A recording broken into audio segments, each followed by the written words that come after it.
Welcome back to Marine Commerce classes. Good morning to all. We are with TY Become Cost Accounting subject. The topic called cost sheet. We learned how to prepare the cost sheet with the help of the format of cost sheet. So to prepare the cost sheet, we require the format of cost sheet.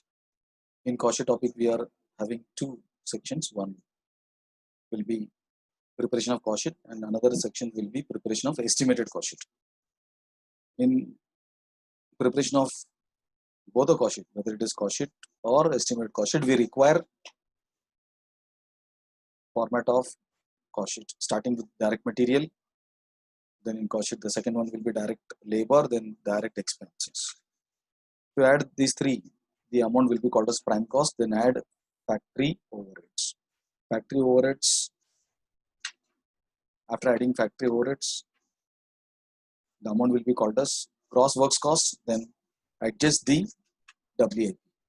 How to adjust? Add opening stock of WAP less closing stock of WAP. Then the amount will be called as net works cost. Then add the office and administration overheads. After adding the office and administration overhead, the amount will be called as cost of production. Then cost of production should be adjusted with finished goods stocks. That is opening stock of finished goods less closing stock of finished goods. Then the amount is called as cost of production of goods sold. Cost of production of goods sold. Then add the last overhead, that is selling and distribution overheads. After adding selling and distribution overhead, the amount will be called as cost of sales. Then add the profit is equal to sales. So this format of cost sheet will be used even for the estimated cost sheet. So we've done some of the sums for cost sheet as well as we've done some of the sums for estimated cost sheet. Now we are coming with again the estimated cost sheet. We will solve the sums. I'm giving my screen to my notebook section. Please, you can check.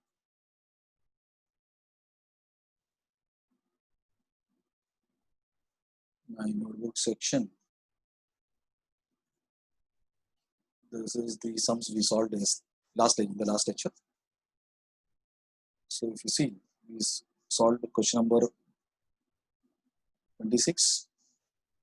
Then I given some of the sum as homework. The sum solved in last lecture was question number 24, 25, and also we solved question number 26. And we have given some homework sums, question number 27 as well as question number 28. So question number 27 as well as question number 28. Question number 27 as well as question number 28. These are the two sums we solved. If you want to check the homework part, I can solve question number 27 and 28. If you need, then I will solve. Otherwise, I will continue with the next questions. किसी को अगर कुछ रहेगा objection तो आप put up कर सकते हो सर ये क्वेश्चन सॉल्व करो I will solve that question then I will continue किसने बताया कि साल क्वेश्चन नंबर 28 सॉल्व करो question number 27 normal sums okay so I will solve question number 28 which was given as homework in the last lecture. Then we will do the new part today.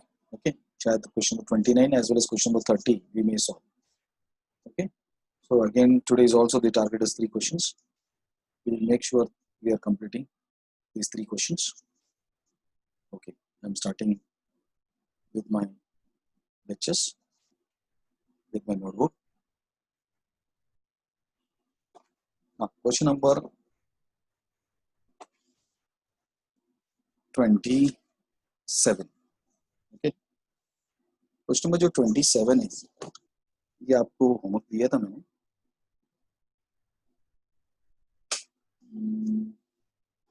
Yes, इसमें तो कोई doubt नहीं आना चाहिए क्योंकि इधर भी आपको दोनों पूछा था कि prepare cost sheet and prepare estimate cost sheet वगैरह पूछा है तो सॉल्व कर सकते हैं. और क्वेश्चन नंबर 28 में शायद कुछ डाउट आया रहेगा तो इसको ट्राई करता हूँ. क्वेश्चन नंबर 27 को भी मैं थोड़ा सा बता देता हूँ. क्वेश्चन नंबर 7 को भी मैं थोड़ा सा बता देता हूँ. Supervision furnishes the following information about 1000 TV sets manufactured and sold during the year. ठीक है, 27 वाला है, थोड़ा सा रीड कर लेता हूँ. Then I will read question number 20, but we'll solve. Question number 27 को just मैं read करता हूँ. Okay. If you see that homework sum, जो आपको मटेरियल बताया, that is direct material, as you know. बराबर ना, वो डायरेक्ट मटेरियल. इसके बाद this is direct material. Then comes your direct wages. ये वाला डायरेक्ट वेजेस है. ये पावर जो है फैक्ट्री का है, इनडायरेक्ट वेजेस भी फैक्ट्री का है, फैक्ट्री लाइटिंग भी फैक्ट्री का है. Cost of rectification of work, work मतलब फैक्ट्री है क्या, ध्यान में रखो. उसका भी मैं मीनिंग बताया था. कॉस्ट ऑफ रेक्टिफिकेशन का मतलब क्या होता है. फैक्ट्री में जो चीज थोड़ा सा इधर उधर हो जाता है उसको रेक्टिफाई करते हैं. रेक्टिफाई तो उसको सुधारते हैं फैक्ट्री में, ताकि वो प्रोडक्ट वेस्ट ना हो जाए. मैंने एक एग्जांपल दिया था जब चालू किया था तभी. एक शर्ट कंपनी का एग्जांपल दिया था. एक शर्ट कंपनी अपना मैन्युफैक्चरिंग कर रहा था. एक शर्ट का कीमत 1500 रुपीज. 1500 रुपीज वो शर्ट का कीमत है, लेकिन उसका प्रोडक्शन में उसका शर्ट में एक छोटा सा ग्रीस ड्रॉप गिरी गया. अब ये ग्रीस ड्रॉप जो गिरा उसके कारण क्या हुआ, पूरा शर्ट खराब हो गया. बराबर. तो इसको रेक्टिफाई करने के लिए 20-25 रुपये उनको खर्चा करना पड़ता है. उसको ब्लो कर देता है. एक छोटा सा गन होता है, उस गन ब्लो गन बोलते हैं उसको. ब्लो गन से आप निकाल देते तो निकल जाता है. जैसे आपने शर्ट में पाउडर गिरा, ड्रेस में पाउडर गिरा, तो अपन उड़ा देते उसको, ऐसा टिच करके उड़ाए तो निकल जाता. तो वैसा ये थोड़ा फोर्स ज्यादा लगेगा, उसके लिए गन टाइप यूज करते हो. तो इसको 20-25 रुपये खर्चा हुआ समझो. लेकिन 20-25 रुपये खर्चा कर किया तो ये आपका शर्ट 1500 का शर्ट नॉर्मल हो गया ना. नहीं तो ग्रीस के साथ था. कौन लेगा ग्रीस के साथ. तो ये जो 24 रुपीज आपने जो खर्चा किया, that is cost of rectification. Rectification का मतलब करेक्शन. करेक्शन का मतलब इधर करेक्शन नहीं, इधर डिफेक्टिव गुड्स को अच्छे से करना. तो cost of rectification of work, तो ये किधर लेना चाहिए, कुछ नहीं. आपने को जिधर दिखा, it should be taken in factory overheads. खत्म, फुल स्टॉप. ओके. सो जो लोग ने फैक्ट्री ओवरहेड्स, इसके बाद ये तो ऑफिस एंड एडमिनिस्ट्रेशन ओवरहेड्स दिख रहा है आपको. इस ऑफिस एंड एडमिनिस्ट्रेशन, ये तो सेलिंग एंड डिस्ट्रीब्यूशन ओवरहेड्स है. Sale of scrap less in factory overheads. पहले भी एक बार आके गया था, मालूम रहेगा सेल ऑफ स्क्रैप करके. उसके बाद ये जो पार्ट है सेल ऑफ 1000 टीवीज, ये तो सेल्स था. उसके बाद repairs and depreciation machinery is factory overheads. उसके बाद वो बोलते कि ये इसको रख के आप क्या करो, कॉस्ट शीट बनाओ. जैसे आपका कॉस्ट शीट खत्म हो जाएगा, you prepare estimated cost sheet.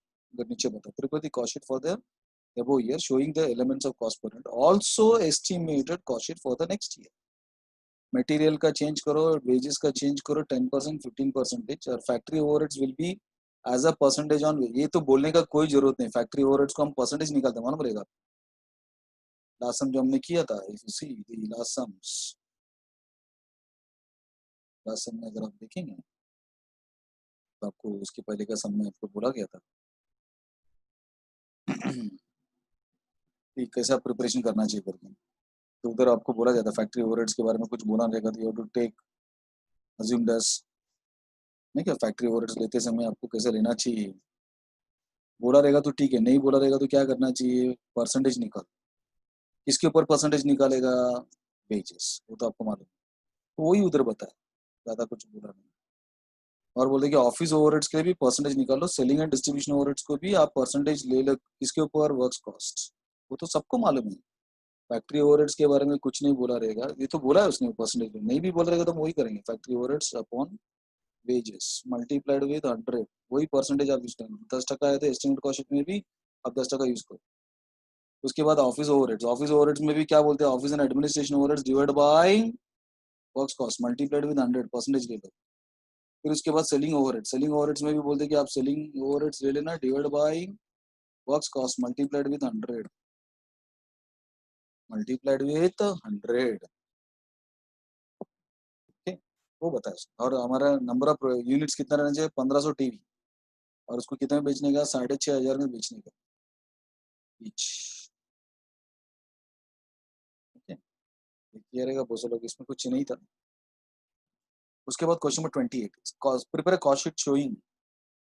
ये भी सब मैंने आपको होमवर्क दिया था. तो कुछ लोग बोल रहे कि सर ये होमवर्क आपको सॉल्व करके बता दो. Then I will see question number 29 today and question number 30. वो भी आपका estimated cost sheet का same है. Question number 29 and question number 30 both are same questions. We'll solve the sum. Okay. Now come to question number 28, which is given as homework in the last lecture. Prepare a cost sheet showing the total cost per ton paper mill. There are 26 working days. 26 days एक महीने में काम चलता है, 4 दिन छुट्टी रहता है. Also find out the profit earned by the company. The paper sold, paper company, the paper sold is 3000 ton. वो बोलते कि जो पेपर है वो 3000 एक टन 3000 रुपये में हम सेल करते हैं. फिर उसके बाद होता है कि डायरेक्ट मटेरियल, डायरेक्ट वेजेस, 3 प्रकार का डायरेक्ट लेबर्स लोग, स्किल्ड, अनस्किल्ड, सेमी स्किल्ड, समझा क्या. फिर डायरेक्ट एक्सपेंसेस में 2 है, स्पेशल डाई और ये वर्क्स ओवरहेड्स मतलब सबको मालूम है. Works overheads is nothing but factory overheads में 2 बताया, वेरिएबल और फिक्स्ड एडमिनिस्ट्रेशन ओवरहेड्स बताया, सेलिंग ओवरहेड्स बताया, ओपनिंग स्टॉक ऑफ पेपर बताया, क्लोजिंग स्टॉक ऑफ पेपर बताया. बराबर बराबर ना. तो अभी हम क्या करेंगे, स्टार्ट करें. तो सम्स में आ जाना. क्वेश्चन ये पेज में ले लेता हूँ. Question number 28 which is given as homework to you, जिसको मैं सॉल्व कर रहा हूँ. क्वेश्चन नंबर 28 बराबर. क्वेश्चन नंबर 28 में सबसे पहले आपको यूनिट्स का कैलकुलेशन आपको करना पड़ेगा. क्यों यूनिट्स का कैलकुलेशन करना पड़ेगा? यूनिट्स का डिटेल बताया मैंने आपको. बताया जब भी कॉस्ट शीट रहेगा तो इधर आपको चेक करके आपको देखना पड़ेगा कि क्या है करके.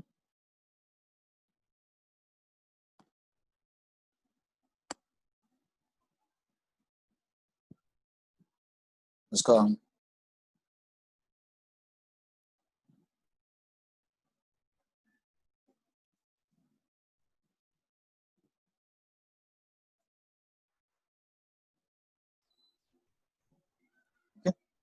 तो क्वेश्चन नंबर 28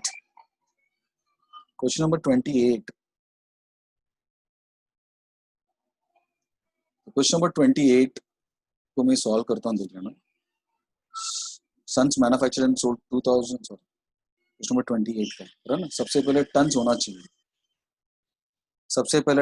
चाहिए. तो स्टार्टिंग विद पहला वर्किंग नोट से मैं स्टार्ट करता हूँ.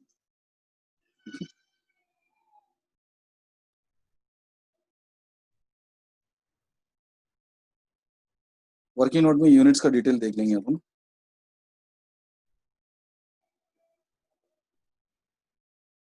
यूनिट्स का डिटेल देख लेंगे अपन.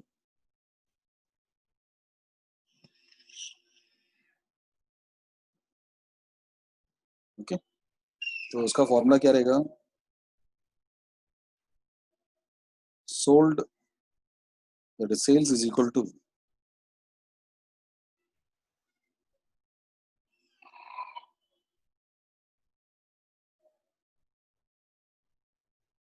Opening stock of finished goods plus production minus closing stock. ये सब किसका रहेगा? Closing stock of finished goods, production of finished goods और opening stock of finished goods और सेल ऑफ फिनिश्ड गुड्स. ये सब फिनिश्ड गुड्स का डिटेल रहेगा ना. सम में जाके चेक करो सम क्या बोलता है करके. सम बोलता है कि आप यूनिट्स का डिटेल अगर आप देखेंगे किधर किधर दिया देख लेना. Opening stock 500 ton paper,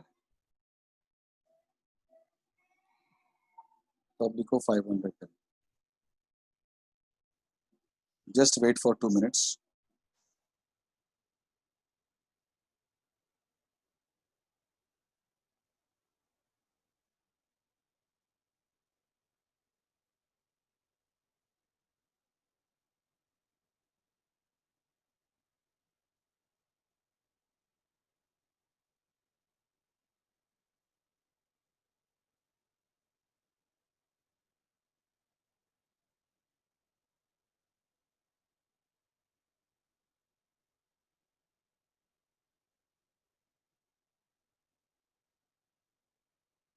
back to the lectures.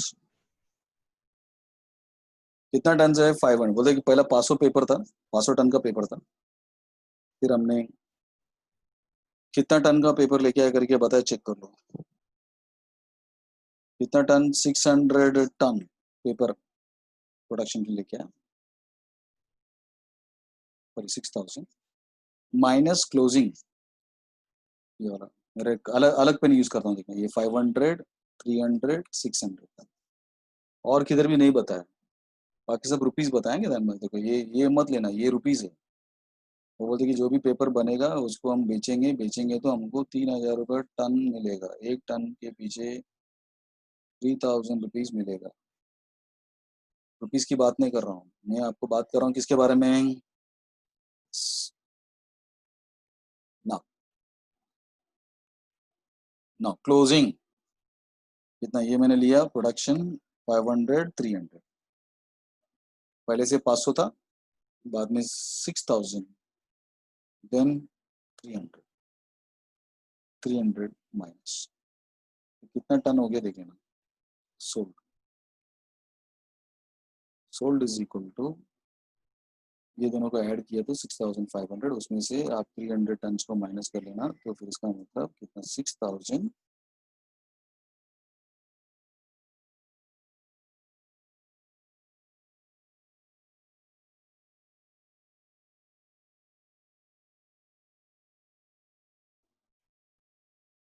6200 ton, बराबर ना। ये यूनिट्स का डिटेल बना, then you have to start. कोई भी सम में आपको ये वाला पहला करना ही पड़ेगा, दिया रहेगा तो, नहीं दिया रहेगा तो अलग बात है, बराबर ना। तो फिर गो for the cost, the name of the firm, तो सब में जाके चेक करो कंपनी का नाम क्या बोला था, इसने बता कि times paper mills limited. Name of the firm में लिख देना टाइम्स, टाइम्स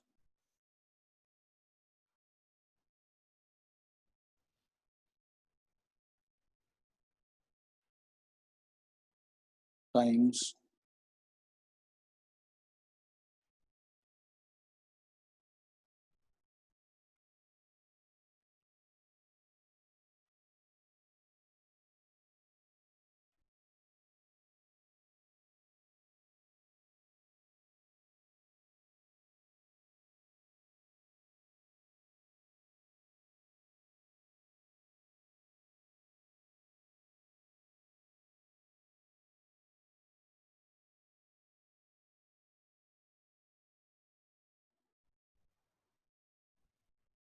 कंपनी का नाम क्या था, times paper mills limited. Times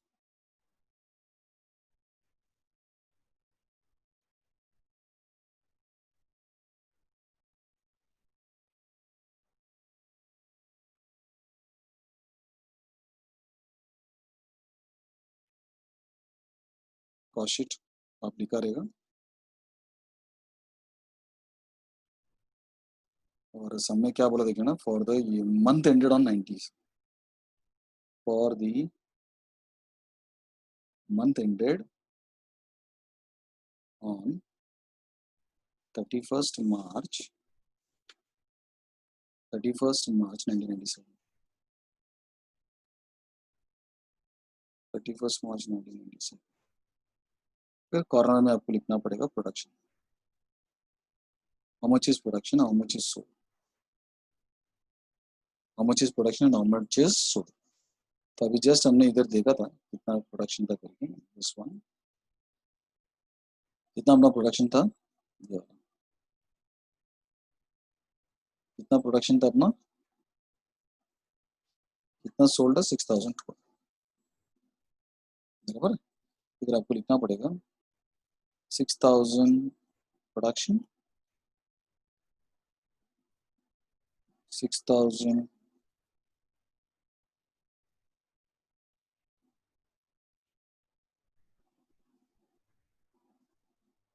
6000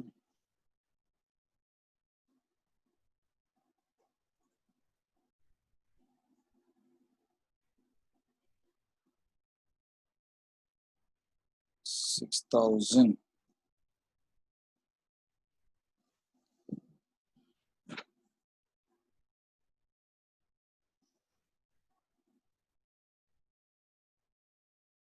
6000 कितना था यार, 6000 टन्स और 6200 टन्स, बराबर ना? इस क्वेश्चन नंबर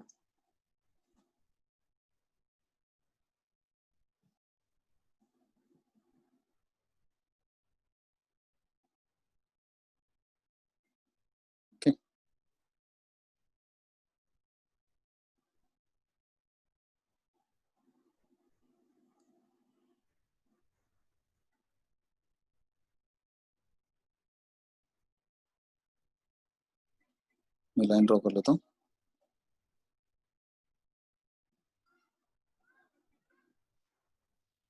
तो सबसे पहले क्या रहेगा, यस पर्टिकुलर्स कॉलम, उसके बाद आपको रहेगा amount column, inner column, then comes your amount outer column, then comes your cost per unit या फिर टन जो बोला उसके हिसाब से। ओके, सबसे पहले उसने बताया कि एक लाइन छोड़ के लिख देना डायरेक्ट मटेरियल, क्या लिखा, यस डायरेक्ट मटेरियल, समय जाके चेक करो। ये एस्टिमेट कॉस्ट शीट, क्या कॉस्ट शीट है, ये तो खाली कॉस्ट शीट है रे, खाली कॉस्ट शीट ही पूछा इसमें, एस्टिमेटेड नहीं पूछा, ओनली कॉस्ट शीट बनाओ करके बोला उसने, बराबर ना?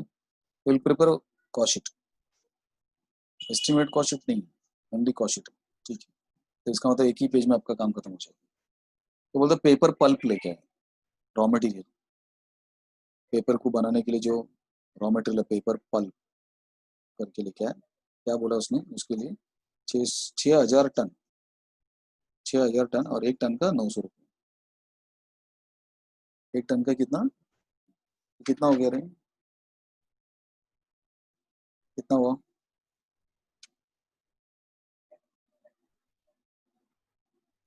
कैलसी, मेरा कैलसी की वजह चेक कर लेता हूँ।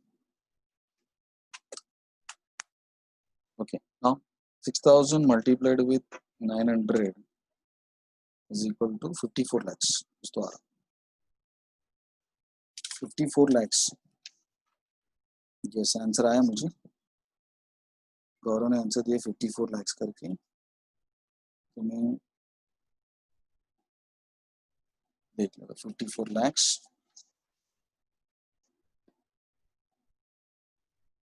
54 लैक्स,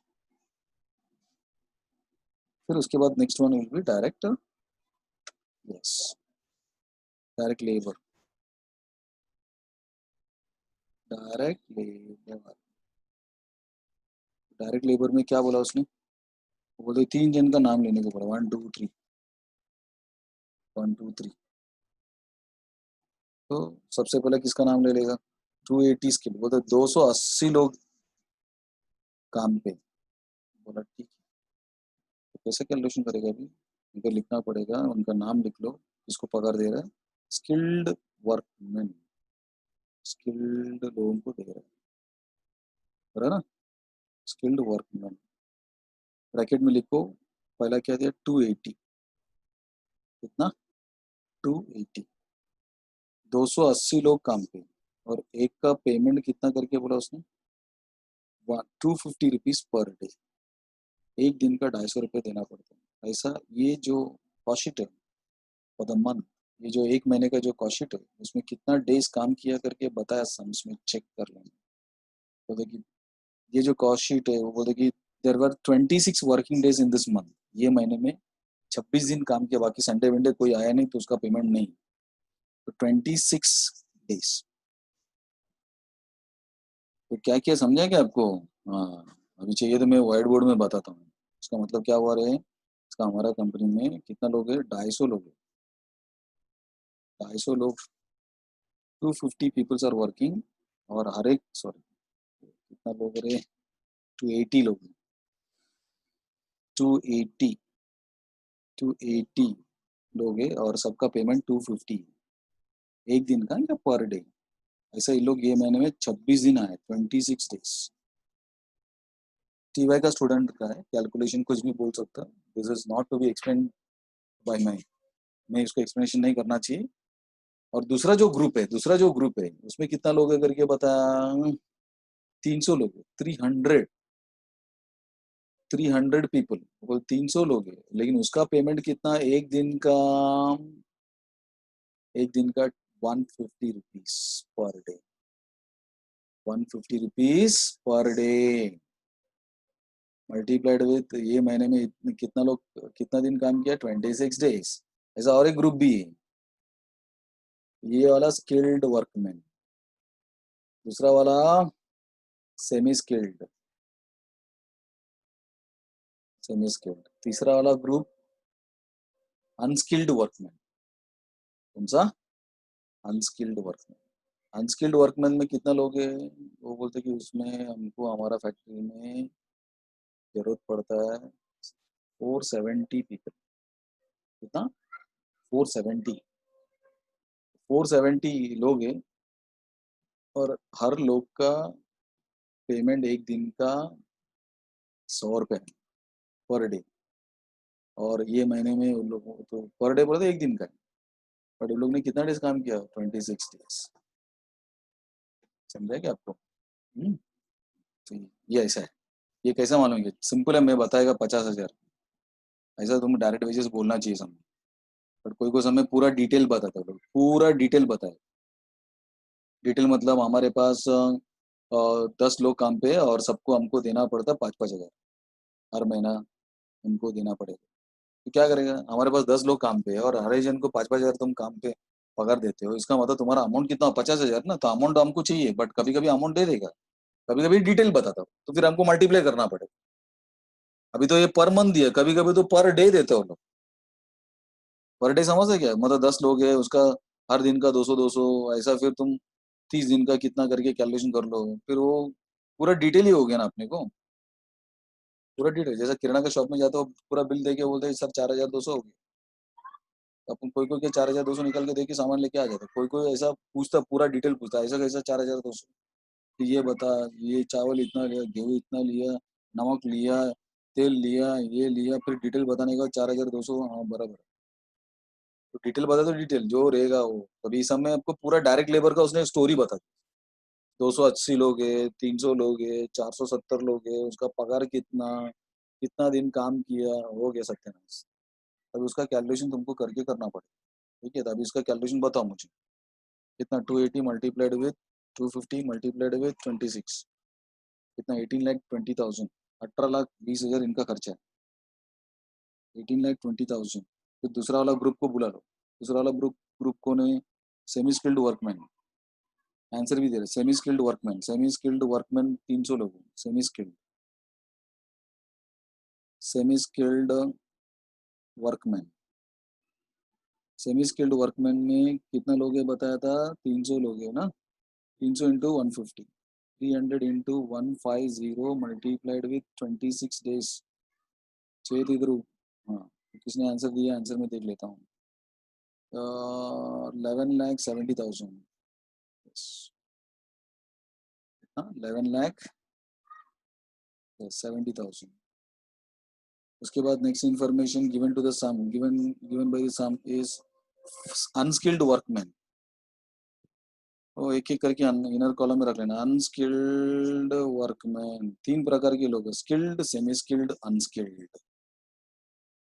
कितना लोग है, 470 लोग हमको जरूरत पड़ता है, और एक का पेमेंट 100 रुपीज, ऐसा कितना दिन, 26 डेज। मल्टीप्लाई किया तो आंसर कितना दिया, 12,22,000, 12,00,000। अभी इसको सबका टोटल, ये जो टोटल आएगा दिस इज लेबर। अब इसका टोटल किया तो टोटल आप बता सकते हो, मैं लिख देता हूँ। 2 कैल्सियम में 42,00,000, 42,12,000, 42,12,000, बराबर है, 42,12,000। फिर बाद में आपको क्या करना है, direct expenses. Third one is direct expenses. We go and see direct expenses. Direct expenses के बारे में भी उसने बताया। डायरेक्ट एक्सपेंसेस वो बोलते हैं कि आप अभी देखो, ये वाला ले लिया हमने, ये वाला भी ले लिया, ये वाला भी ले लिया, ये वाला भी, डायरेक्ट एक्सपेंसेस ले रहा हूँ। डायरेक्ट एक्सपेंसेस बोलते हैं कि 2 चीज ले लो, क्या क्या लेने का, special equipment higher charges 12,000 per day, special die लेके आया जिसको 250 rupees per ton for total raw material input, तो आप क्या करेंगे, समझ जाएंगे, डायरेक्ट एक्सपेंसेस में भी लिखेंगे। पहला वाला बोलते कि special equipment higher charges, special equipment, special equipment क्या है, वो बोलते एक दिन का भाड़ा उसका हायर, हायर बोले तो भाड़ा, समझा क्या? अभी मेरे को 4 कंप्यूटर्स चाहिए ऑनलाइन के लिए, 4 लैपटॉप चाहिए, तो चार चार लैपटॉप में लेगा 50-50 बोले 2 लाख रुपए हो गए, किधर से लेके आएगा अभी? मैं बोला कि भाड़ा से ले लो। उसने बोला सर 1 महीने का भाड़ा 2,500 रुपये। बोला ठीक है 4 लेके 10,000 रुपये मेरे को भाड़ा देने का। इसको बोलते हैं hire, machine on hire basis. इधर भी बोलेगी कुछ मशीन उन्होंने हायर बेसिस में लेके आया, बराबर। अभी ऑनलाइन हम ले रहे हैं, अभी ऑनलाइन के लिए जो मशीन लगेगा या तो खरीदना पड़ेगा। तो बोलते सर 10 लाख रुपए का मशीन है। मैं बोला मेरे को लेके जाओ। तो उसने दूसरा ऑप्शन दिया उसने, आप एक काम करो सर भाड़े से ले लो, 2 महीने का तो है, जब तक लॉकडाउन है तब तक ले लो ना, दो भाड़े से ले लो, महीने का 25,000 दे दो, 10 लाख का मशीन है, या तो 10 लाख खर्चा करो, नहीं तो महीने का 10,000 दो, 2 मशीन लगेगा 20,000 दे दो। ऑनलाइन आपका हम सब करेंगे, सब खत्म हो गया तो हम 2 महीना, 2 महीने का तो हमारा सब मशीन लेके चला जाएंगे। बोला ठीक है, this is equipment on higher charges. कुछ इक्विपमेंट्स हमने क्या किया भाड़े से ले, भाड़ा कैसे चल रहा, बोलता कि हर दिन का भाड़ा 12,000 रुपये एक दिन का हुआ। ठीक है, तो 12,000 ऐसा कितना डेज है, 26 डेज हमने चला है ये महीने में।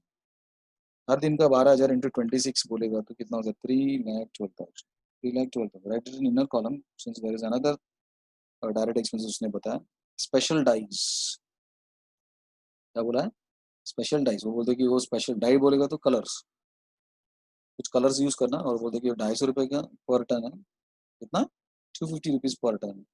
और जितना रॉ मटेरियल आपने लेके आया, उसका रॉ मटेरियल कितना लेके आया तेरे, 6,000 टन हमने रॉ मटेरियल लेके आया था, 6,000 टन। हर टन का बोलते 250-250 रुपये डाई लगेगा, स्पेशल डाई। पूरा ठीक, इधर इसको लिखना पड़ेगा, special equipment charges special die, special die, okay, special die,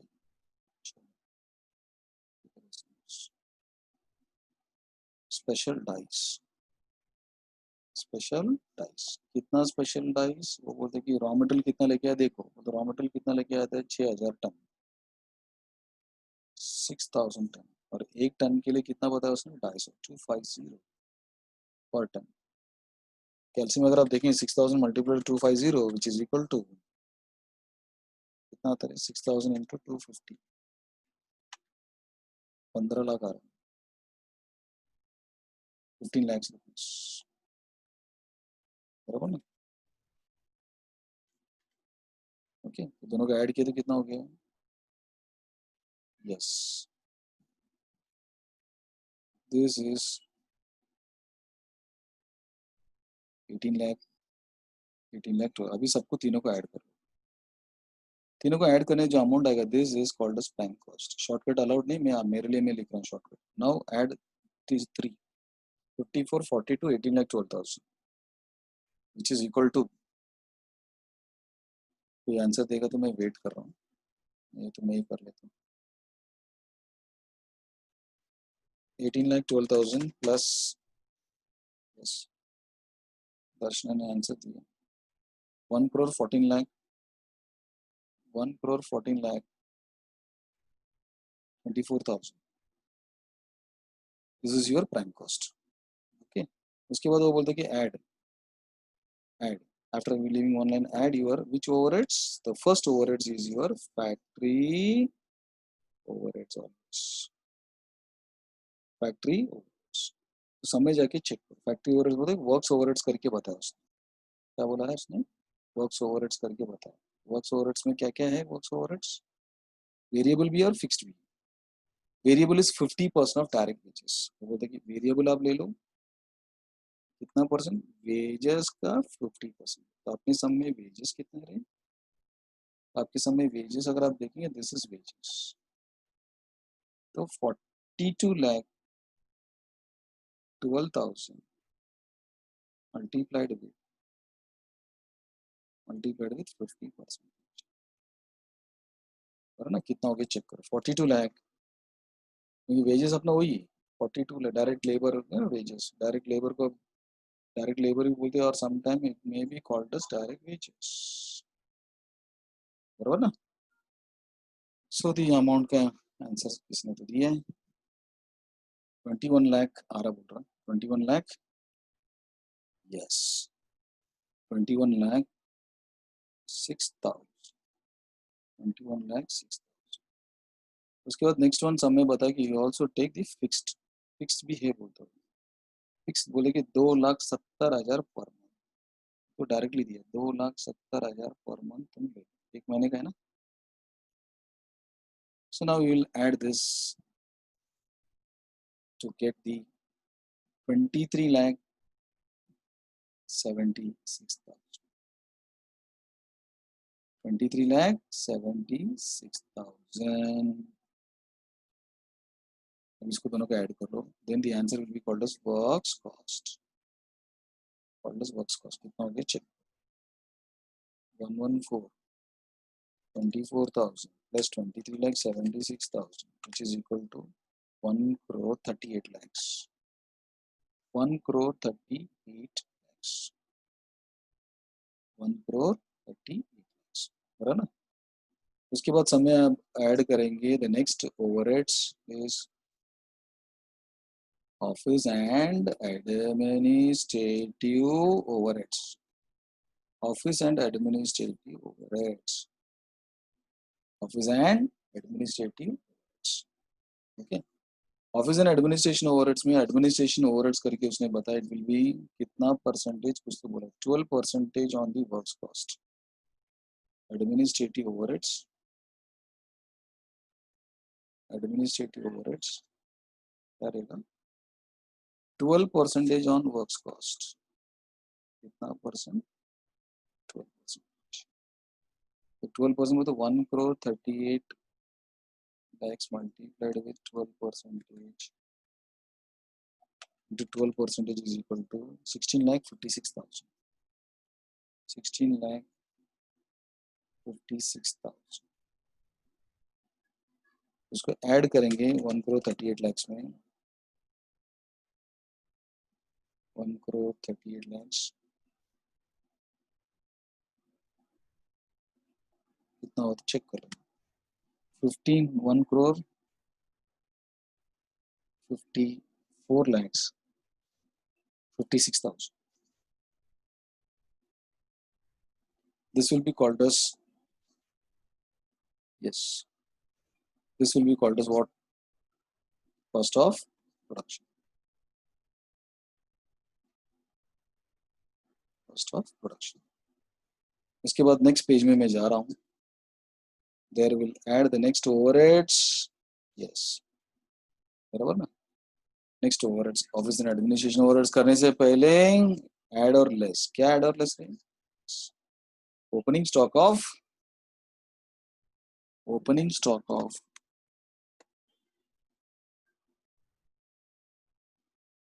opening stock of finish goods, तो सब में क्या बोला है, opening stock of finish goods,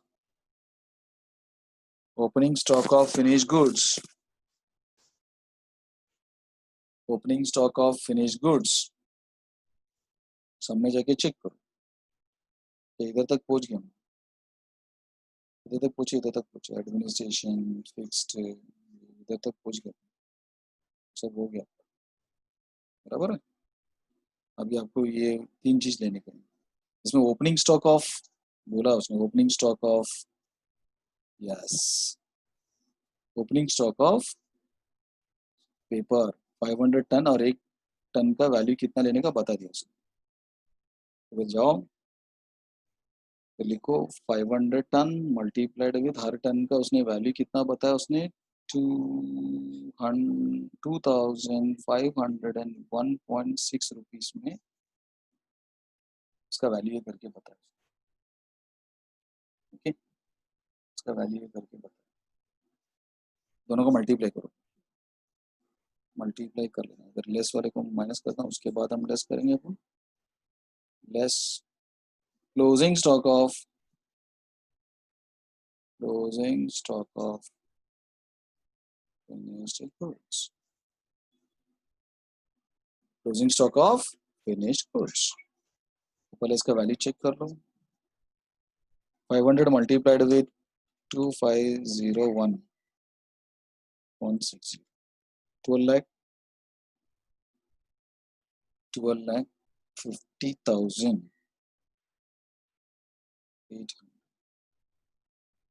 फिर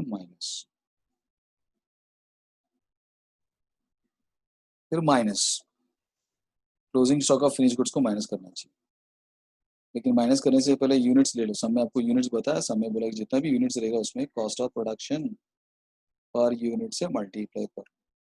इधर सब में बता देंगे. Closing stock is 300 ton multiplied with cost of production per ton. कितना? Closing stock is equal to 300 ton. उसने बोला 300 टन हमारे पास है, लेकिन कितना कॉस्ट ऑफ प्रोडक्शन मालूम नहीं है. तो आपको बोला जाता है कि आप क्या करो, 2 लाइन ऊपर चले जाओ. जब भी आपको क्लोजिंग स्टॉक का वैल्यू निकालने को समय बोला जाता है, गो टू दी वो लाइन और उधर आप डिवाइड कर लो और उसका वैल्यू निकालो. बराबर ना? उसका वैल्यू निकालो दिस वन. फिर उससे मल्टीप्लाई आप कर सकते हो. फिर उधर से आप आके इसको क्या करेंगे, मल्टीप्लाई करेंगे. ये पहले मैंने आपको कॉस्ट में बोला था. ऊपर जाके देखो कितना टन, 6000 टन से डिवाइड. तो 6000 टन से अगर मैं डिवाइड करेगा, मतलब ये देखो, ये कॉस्ट ऑफ प्रोडक्शन 6000 टन बनाने के लिए 1 करोड़ के ऊपर लगा. तो 1 टन का कितना हो गया करके आपको मालूम हो सकता है. 56,000 डिवाइडेड बाई 6000. तो 2576.00 27, तो 2500 के आसपास में बन रहा. 2500 के आसपास में बन रहा. इधर आ जाओ. बोले कि जो हमारा बना उसमें लिखो. क्या लिखेगा? 2576 रुपीज में इस बार हमारा प्रोडक्ट बना. 1 टन. तो 3000 टन जो बच गया तो उसका वैल्यू कितना रहेगा, मल्टीप्लाई करेंगे तो आपको आइडिया आ जाएगा. तो आता 7,72,800. 7,72,800. बराबर है. बीच में सौरव ने बोला कि सर वॉइस नहीं आ रहा करके. वॉइस मेरे तरह से तकलीफ में है. मेरे तरह से तकलीफ में तुरंत मालूम पड़ता है. मैं तुरंत स्टॉप कर देता हूँ. जैसे वॉइस वापस आता ना तभी मैं चालू करता हूँ, नहीं तो तब तक मैं चालू नहीं करता हूँ. वॉइस का प्रॉब्लम रहेगा ना, definitely check from your point. हाँ, मेरे पास सब मशीनरीज है, इसके मुझे तुरंत पता चलता है. मैं ध्यान नहीं देगा ना तो मेरे को साउंड आता है, साउंड नहीं आ रहा है. वीडियो बंद रहे तुरंत मेरे को पता है कि सर वीडियो बंद हो रहा है, मतलब वो मेरे को मैसेज आ जाता है. जैसे आप चैट डालते हैं तो मेरे को वैसे उन लोग भी करते हैं. ओके, नहीं कोई प्रॉब्लम नहीं है. आपकी तरफ से आप चेक करो. मेरे को मालूम पड़ता है कि आप क्या बोल रहे थे. तो फिर कैसा मैं कुछ हो गया ना तो आपकी तरफ से पहले चेक करो. मेरे तरफ से रहेगा ना, क्योंकि मेरे पास सबका है ना, सबका दिखता है मेरे को. तो इसके लिए मुझे टेंशन नहीं आता. मुझे मालूम पड़ता है तुम जो बोल रहे हो वो तुम्हारे एंड से प्रॉब्लम चल रहा है. ठीक है. 12th का लेक्चर जब चल रहा था तो एक ने तो उसने स्टार्ट ही नहीं किया था. उसका माइक ही बंद था एक्चुअली. और मेरे से बोला सर लेक्चर सुना ही नहीं दे रहा, सब दिख रहा बोलता लेकिन मेरे को सुना ही नहीं दे रहा. बोला यार तू पहले चेक कर तेरा ऑप्शन इधर हाथ लगा है, इधर उधर मोबाइल पकड़ते समय कभी कभी ऑप्शन इधर उधर क्लिक हो जाए. किसी का वीडियो चालू हो जाए तो ड्रम दिख रहा है, ये दिख रहा है, अंडा दिख रहा है, मुर्गी दिख रहा है, सब दिख रहा है. तो फिर बाद में वो वीडियो बंद कर लेते हैं. कभी कभी करते समय अपना हाथ किधर लग रहा है तो वो देख लो. ठीक है ना. इधर से कुछ प्रॉब्लम रहेगा ना तो आई विल डायरेक्टली मैं बोलना ही बंद कर देता हूँ. फिर जैसे ही वो बताता है कि रेडी तो फिर मैं चालू करता हूँ. तब तक आप करेंगे. ठीक है. सो इस क्वेश्चन को मैं सॉल्व कर लेता हूँ. क्या करना चाहिए अभी? Yes, you have to add this. Cost of production में ऐड करना कुछ amount 1,50,56,000 plus 12,50,800 minus 7,72,800 which is equal to 1 crore something आ रहा है. 1 crores yes, cost of goods sold. मैं शॉर्टकट यूज कर रहा हूँ, बट आप कभी शॉर्टकट यूज मत करना प्लीज। मार्क्स शॉर्टकट चाहिए रहेगा तो यूज कर सकते, मार्क्स पूरा चाहिए तो पूरा लिखने। Okay, yes. नाउ ये होने के बाद next one add the last overs, that is selling and yes distribution overs. देखो आपने जो सम सॉल्व करा ना, इसमें किधर भी आपको कोई भी पॉइंट चेंज नहीं होता। जो मैंने आपको कॉशिट में बताया था, देखो कॉशिट ऐसे होएगा मतलब ऐसे ही रहेगा, बस। कॉशिट जो मैंने आपको बताया था ये ऐसे ही रहेगा मतलब ऐसे ही रहेगा, किधर भी चेंजेस होएगा नहीं। स्टार्ट टू एंड किधर भी आप देख लेना, start to end there will no change, there is no change. कल मैंने आपको अपडेशन में नो कॉशिट का पूरा सम्स भेजा है क्या? शायद मिला रहेगा आपको, कोई देखा कि नहीं देखा मुझे मालूम नहीं, देखे तो रहेंगे। उसमें सब क्वेश्चन है start to end without marking. अब इसमें अपन मार्किंग करें ना, उसमें विदाउट मार्किंग आपको सब देखने को मिलेगा। Okay, now we can go to the answer part, selling and distribution. Selling and distribution में क्या बोला रहे, ये देखो इधर है, बोलते कि 80 रुपीज पर टन सोल्ड, जितना भी हम बेचा उसका 80 रुपीज पर टन। कौन सा overheads? Selling and distribution overheads बताए, 80 rupees per ton sold, 80 rupees per ton sold. तो 80 रुपीज ले लेना, मल्टीप्लाइड विथ कितना सेल किया था रे हमने, कितना टन सेल किया था? 6200 ton are sold, 6200 ton are sold, बराबर ना? तो उधर आ जाओ, 6200 टन, 6200 मल्टीप्लाई कर लो, 6200 मल्टीप्लाइड विथ 80, 4,96,000। यस, 4,96,000, इसको ऐड कर, then this amount will be called as cost of COS। shortcut please use मत करो। okay, so 1 crore 59 lakhs 34,000 plus this 1 crore 64 lakhs 1 crore 64 lakh 30,000। उसके बाद क्या होगा, add your profit, add your profit. तो सब में जाके चेक करो प्रॉफिट, देखो सब यूज किया ना, सब यूज हो गया, पूरा का पूरा इस्तेमाल हो गया, पूरा का पूरा। सेल्स जानबूझ के ऊपर दिया, देखो ये वाला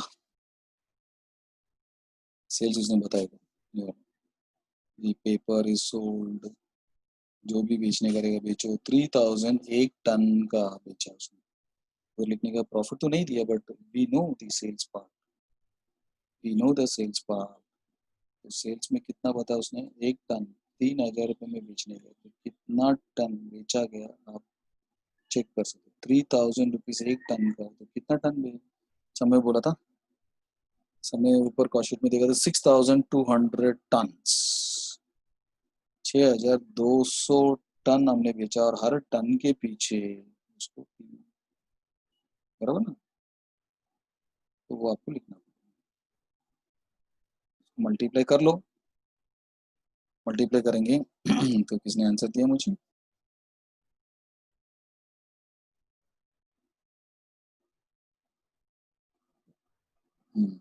वन करोड़ 86 लैक्स, 1 crore 86 लैक्स। अभी दोनों को माइनस करो, 1 crore 86 लैक्स और दोनों को माइनस करेंगे तो कितना होता है, चेक करो, 21,70,000, 21,70,000। This is your balance, this is your balance, बराबर ना? उसके बाद आपका डिवीजन चालू, देखो पूरा सम हो गया, ये सम जो मैंने होमवर्क दिया था, this is not estimated cost sheet, this is only cost sheet. बोलते कॉस्ट शीट बनाओ, एस्टिमेटेड मत बनाओ, तो अच्छी बात है।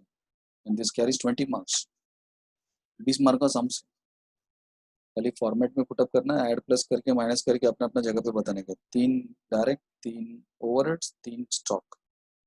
ओके, अभी मुझे डिवीजन बताओ, चलो कैसे डिवाइड करेंगे मुझे बताओ, कैसे डिवाइड करने का, 6000 से डिवाइड करते चलना, बराबर ना? कब तक 6000 से तक डिवाइड करेंगे, कॉस्ट ऑफ प्रोडक्शन, फिर ओपनिंग स्टॉक जो रहता है उसमें सब आपको मैंने बताया था, the stocks will never have cost per unit. फिर आपका डिवीजन चेंज हो जाएगा, ध्यान में रखना। ये जो sales, selling, cost of sales, profit और तुम्हारा सेल्स, इसका सबका डिवीजन किससे होएगा? Yes, divide by 6200। इधर भी अमाउंट देखिएगा 6200, 6200, 6200 से डिवाइड करना। बाकी उसके ऊपर जो है ये जो प्रोडक्शन, डायरेक्ट मटेरियल से लेके प्रोडक्शन तक, उसका प्रोडक्शन से 6000 से डिवाइड, इधर 6000 से डिवाइड करना, जो भी अमाउंट रहेगा सेकंड कॉलम में 6000 से डिवाइड करना, 6000 से डिवाइड करना। This 6000 division should be up to the cost of production. उसके बाद आपका 6200। ओके, चलो स्टार्ट करो डिवीजन करने का। मैं नहीं करेगा, प्लीज आप मुझे बताओ, पहले 6000 से डिवाइड करके बताओ please. I am waiting for your answers. Yes, 900 आया। उसके बाद 702 डिवीजन आएंगे, जस्ट इज ए डिवीजन। इस बराबर है 702। आपका आंसर देखिए मैं लिख रहा हूँ 302। Yes, then 1904। ये मान के चल रहा हूँ कि you are making the right calculation. फिर 23,000, 23,76,000 डिवाइड करेंगे तो 396।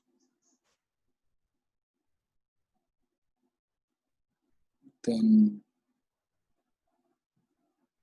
plus 396 got the answer 2300। दर्शना ने दिया। उसके बाद नेक्स्ट वन सौरभ का भी आंसर आ रहा है।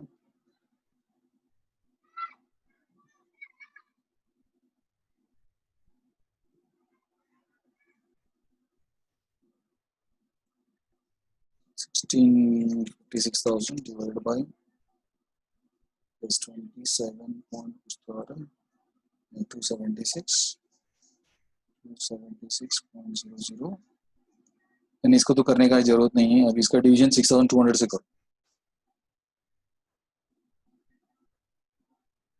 कितना आ रहा है? 6200 से करेगा तो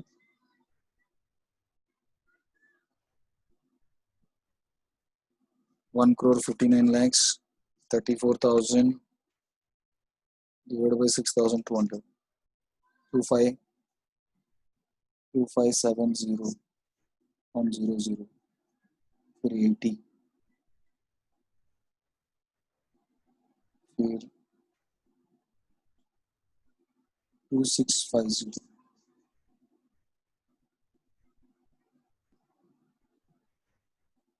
फिर 3000, फिर 350। ओके, मैंने डिवाइड किया, दिस इज द क्वेश्चन। सब मैंने डिवाइड कर दिया, आंसर भी आपका है। Okay, now will go for the, ये मतलब ये क्वेश्चन नंबर 20 जो होमवर्क था आपका 28। ओके, लेकिन इसमें एस्टिमेटेड नहीं था, ओनली कौशिक था। Okay, now go for the another sum. Go for the another sum, check कर लेंगे अगर तो अपडेशन। कल हमने एक अपडेशन किया, तो अपडेशन के बारे में थोड़ा सा मैं आपको अनाउंस कर लेता हूँ। जो जो लोग अभी भी फोटोज नहीं दिया, please make sure you are giving your photos. Please, बहुत सारे लोग फोटोज प्रोवाइड नहीं किया बोलने के बाद भी। मैं उनको बोल देगा, फोटोज नहीं देगा तो अंदर अलाउ मत करो, लेक्चर बैठने को मत दो। एक बार हो गया तो क्लिक करके सेंड करना। कितना चैट करते तुम लोग, एक चैट हमारे साथ भी करो। ओके ना। हमारा कल का अपडेशन आपको मैं बता देता हूँ। We are updated with site. तो साइट का अपडेशन मैं आपको बता देता हूँ, उसमें से क्या क्या तुमको एडवांटेज रहेगा ये भी मैं आपको बता देता हूँ। प्लीज आप चेक कर सकते हो। ये हमारा साइट लॉन्च हुआ कल। आज आपको after the lecture will provide to you. इधर आपको Marian commerce classes declared established in the year 1997, 20 years of experience, commerce specialist. 11th to MCOM, BBI, BF, BMS, CA, CS, CMA. देखो इधर एक section है टाइम टेबल करके, आप time table में click करेंगे ना तो आपको देखो TY B Com daily morning 10 AM to 12 PM, इसमें क्लिक करेंगे तो डायरेक्टली आप लेक्चर्स अटेंड कर सकते हो, डायरेक्टली आप लेक्चर्स अटेंड कर सकते हो, आपका जो मैसेज आता है वो भी आता है, और you can log in from your website, आपका वेबसाइट, हमारा वेबसाइट में जा सकते हो और उधर से भी कर सकते हो। फीस का डिटेल चेक करने का तो आप फीस का डिटेल भी चेक कर सकते हो, उसका डिटेल आएगा। ऑनलाइन फॉर्म्स अगर आप क्लिक करेंगे, ऑनलाइन फॉर्म सब में 12 कॉमर्स TY एडमिशन फॉर्म, जैसे मैं TY एडमिशन फॉर्म को क्लिक करेगा तो फॉर्म्स आपको आ जाएगा, मतलब आपके इसमें आ जाएगा, उसका डिटेल आपको उधर देखने को मिल जाएगा। Okay, then TY BBA admission forms, CA foundation admission form, मतलब आपको एडमिशन का फॉर्म डायरेक्टली इधर से भी मिल सकता है। Offers and schemes, discount, cashback जो भी रहेगा वो सब उधर देखने को मिलेगा, मतलब सब डिटेल्स आपको उधर मिलेगा। कैशबैक का भी आपको देखने को मिलेगा, रेफर ए फ्रेंड, वो एक डिटेल है। फिर अगर आप देखेंगे तो फेसबुक में डायरेक्टली जा सकते हैं, हमारे यूट्यूब चैनल में डायरेक्टली जा सकते हैं, क्लिक करेंगे तो यूट्यूब चैनल में चला जाएगा, उसमें आपको कुछ देखने का रहेगा तो आप देख सकते हो, वीडियोज ऑन कर सकते हो, उधर से आपको बाकी डिटेल्स भी मिल जाएगी। और इंस्टाग्राम में जाने का तो कर सकते हो, कॉन्टैक्ट अस करने का रहेगा तो किसको किसको कॉन्टैक्ट कर सकते हो उसका डिटेल भी आपको मिल जाएगा। अगर 12th का गवर्नमेंट बुक्स, ये तो 12th का सेक्शन है, 12th का गवर्नमेंट बुक्स में 12th का इंग्लिश चाहिए रहेगा, मराठी चाहिए रहेगा, हिंदी का, IT, बुक कीपिंग, उसी सब अपना स्टडी रिलेटेड टॉपिक्स है। जैसा आपका बुक कीपिंग चाहिए रहेगा तो click the book keeping section, उधर आपको बुक कीपिंग पूरा पूरा डिटेल आ जाएगा उसमें, आपको कोई किधर जाके चेक करने की जरूरत नहीं। You can also download from this, इधर एक डाउनलोड का लिंक है, उधर से भी आप डाउनलोड कर सकते हो, तो पूरा बुक कीपिंग का मिल जाएगा। और आपका नोटबुक, अपना क्लास का नोट्स भी हम इधर अपडेट करेंगे, तो आपको चेक करने का तो उधर से भी आप क्वेश्चंस को रेफर कर सकते हो। क्विक लिंक्स दिया गया, लिंक देखो, कॉन्टैक्ट है, इसके बाद 12 लिंक लिंक बोलेगा तो इधर से आप बहुत सारा साइट में, मुंबई यूनिवर्सिटी का साइट में जाने का तो मुंबई यूनिवर्सिटी का साइट में आप जा सकते हो,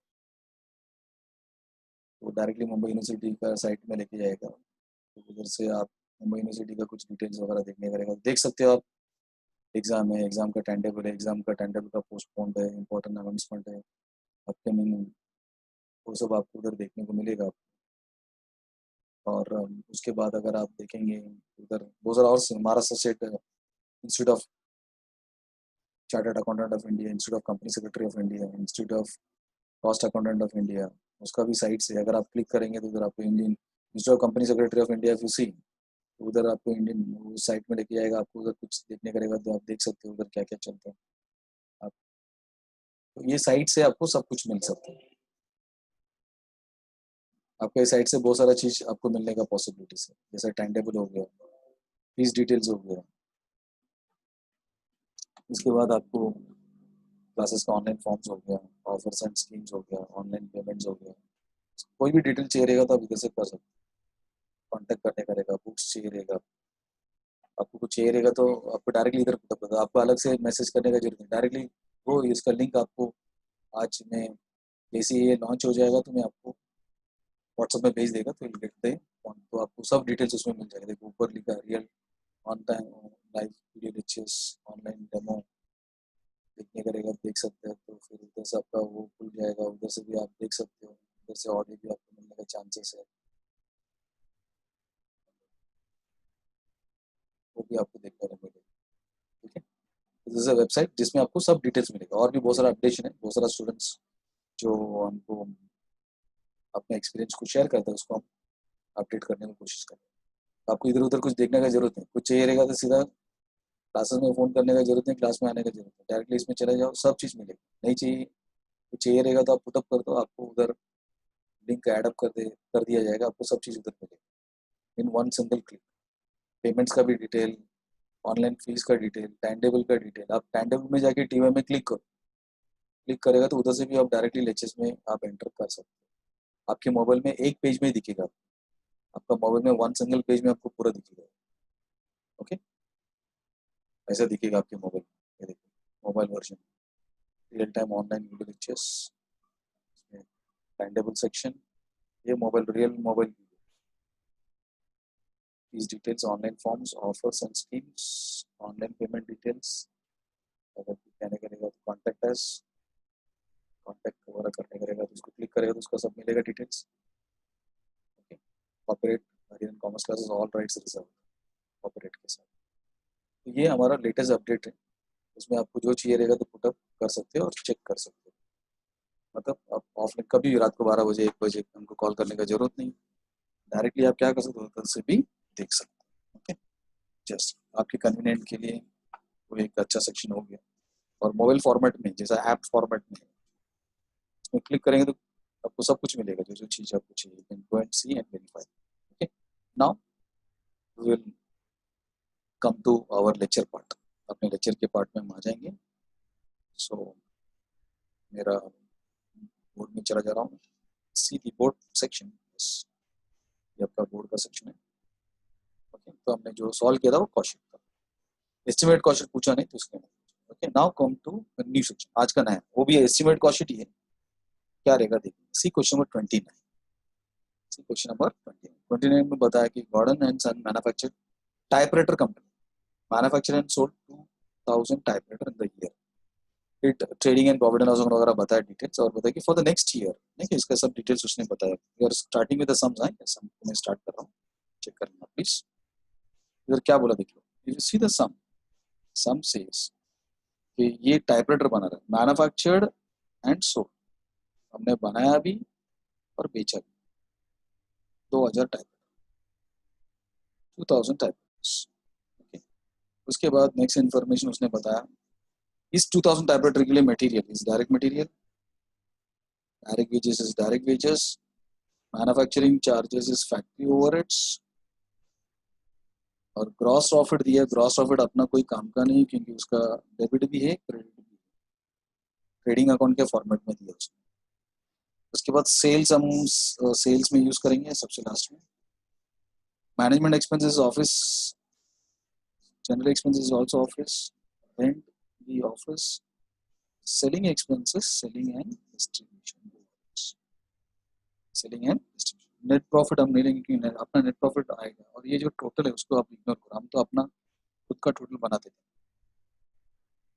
बोलते ये तुम्हारा कॉस्ट शीट का डिटेल, ये तुम्हारा कॉस्ट शीट का डिटेल, बराबर है। और उसके बाद for the year 98-99 it is estimated next year we are going to output production and sales is 3000 typewriters, वो the material price will be 25% बढ़ेगा, वेजेस का भी बढ़ेगा 10%, और point number D, manufacturing charges भी इंक्रीज होएगा combined, this point is the new point, इसके लिए मैं सम सॉल्व कर रहा हूँ। फिर point number E, selling cost per unit will remain unchanged, other expenses will be unaffected by the rise in the output, बाकी जो भी तुम्हारा खर्चा रहेगा उसको आपको सेम कंपल्सरी रखना, ऐसा उसने बताया। Prepare statement showing the year 1999 और giving the price at which it will be so give 10% on selling price, वो बोलते हैं कि हम नेक्स्ट ईयर हमारा सेलिंग प्राइस कैसा रखेंगे, प्रॉफिट 10% प्रॉफिट के साथ रखेंगे। इसका मतलब ये सब में आपको कॉस्ट शीट भी और estimated cost sheet, and this next sum is similar to the sum of question number 30, similar sums. तो पहले इसको हम सॉल्व कर लेते हैं, इसमें आपको कॉस्ट शीट भी लगेगा और एस्टिमेटेड भी लगेगा। तो पहला कॉस्ट शीट के ऊपर ध्यान दें, ये जो बॉक्स बताया है इसका कॉस्ट शीट, कुछ चीज मैंने इग्नोर किया, ग्रॉस प्रॉफिट नेट प्रॉफिट वो तो अपने आप टोटल में आएगा ना अपने को, बराबर है, इंटरनल टोटल्स वगैरह नहीं लिया, बाकी का इन्फॉर्मेशन मैं ले रहा हूँ। Now go to the question, मैं अपने इसमें आ जाता हूँ, तो see that question page number 13 मैंने लिया, इसमें मैं आपको दोनों साइड रखता हूँ ताकि एस्टिमेट और दोनों कर सकते हैं। Come to the question, question में यूनिट्स पहले देखना पड़ेगा, यूनिट्स का इंफॉर्मेशन कुछ है ही नहीं, फिर आपने बोला कि हमेशा करना पड़ता बराबर है, तो लेकिन इसमें सब देना चाहिए, ओपनिंग स्टॉक, प्रोडक्शन, क्लोजिंग, ऐसे सब आपको देना चाहिए। ओपनिंग तो किधर दिख ही नहीं रहा है मेरे को, क्लोजिंग भी किधर दिख नहीं रहा है, प्रोडक्शन पता है उसने, सोल्ड पता है, दोनों सेम ही है करके पता है, जितना प्रोडक्शन किया उतना सेल किया, ऐसा उसने बताया ना पहले लाइन में। Manufactured means produced, sold means sold. वो बोलते हैं कि 2000 यूनिट्स हमने सेल किया क्योंकि 2000 हमने बनाया, या 2000 बनाया और 2000 को बेचा, therefore there is no stocks, there is no stocks. इसका मतलब अपने को वो वाला नहीं लेने का है, मतलब वो जो स्टेट अपन किया था ना, ये देखो इधर क्वेश्चन नंबर 28 में क्वेश्चन चालू करने से पहले अपन ने किया है, ये वाला हमने पूरा किया। फिर उसके बाद हमने क्वेश्चन चालू किया भाई, यूनिट का डिटेल ओपनिंग बताए, सब बता रहा हो, इतना टन है उतना टन है इतना, फिर अपने देखना पड़ेगा कितना बनाया कितना बेच रहा है कितना टन बाकी है, वो सब बता रहा ना हूँ। इस सब में किधर भी बोला नहीं, इस सब में किधर भी बोला नहीं, कल एक जगह पे बताया कि 2000 बनाया 2000 बेचा, बस बाकी तुम अंदर देखो मेटल कंज्यूम में ब्रैकेट में किधर भी बोला नहीं। और उसके टेबल के बाद जो इन्फॉर्मेशन बताया वो तो आपका पूरा एस्टिमेटेड कॉस्ट शीट के बारे में, वो तो पूरा एस्टिमेटेड कॉस्ट शीट, दर एस्टिमेटेड कॉस्ट शीट, बराबर ना। तो इन्फॉर्मेशन यूनिट के लिए हमको कुछ करने का जरूरत नहीं। Come to the question, question में क्वेश्चन में मैं ब्लैक कलर में लिखिएगा कॉस्ट शीट को और ब्लू कलर में लिखिएगा एस्टिमेटेड। तो क्वेश्चन नंबर 29, क्वेश्चन नंबर 20, ठीक है स्टार्ट करो। Question number 29 says first name of the firm आप लिख लेना, name of the firm is Gordon and Sons। Next line में क्या लिखेगा, कॉस्ट शीट। नेक्स्ट लाइन में क्या लिखेगा, for the period year ended on, सब में ईयर एंडेड ऑन बोला था उसमें, ईयर एंडेड ऑन 31 मार्च 19। फिर एक लाइन छोड़ के क्या करना चाहिए करके बोला था, you right your production detail और सोल्ड डिटेल्स। प्रोडक्शन पे yes, 2000 typewriter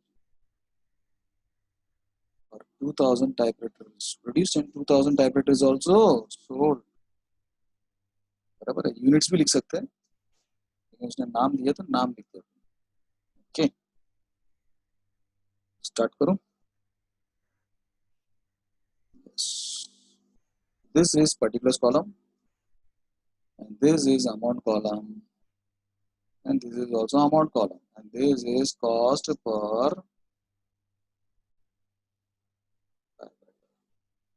क्या है cost per, okay then will start. सबसे पहले क्या करेंगे अपने समझ आएंगे। प्लीज आप अपने दोस्त लोग को प्लीज आप रेफर करो, कोई रेफर नहीं कर प्लीज मेरे लिए रेफर करो, अपने जो स्टूडेंट्स हैं उनको रेफर करो। बहुत सारे लोग बोलते हैं कि सर मोबाइल बंद है, ये बंद है, नेट बंद है, वो बंद है, वो मैं कुछ नहीं कर सकता हेल्प, बाकी का कुछ रहेगा तो मैं हेल्प कर सकता हूँ। I will start the lecture, back to the lecture, सामने आ जाओ। सबसे पहले मटेरियल है ना, डायरेक्ट डायरेक्ट मटेरियल। तो डायरेक्ट मटेरियल सामने जाके चेक किया तो उसने बोला कि मटेरियल कंज्यूम, मटेरियल कंज्यूम कितना, consume material 1,20,000 directly in outer column क्योंकि कोई डिटेल नहीं, ओपनिंग क्लोजिंग ऐसा कुछ बोला।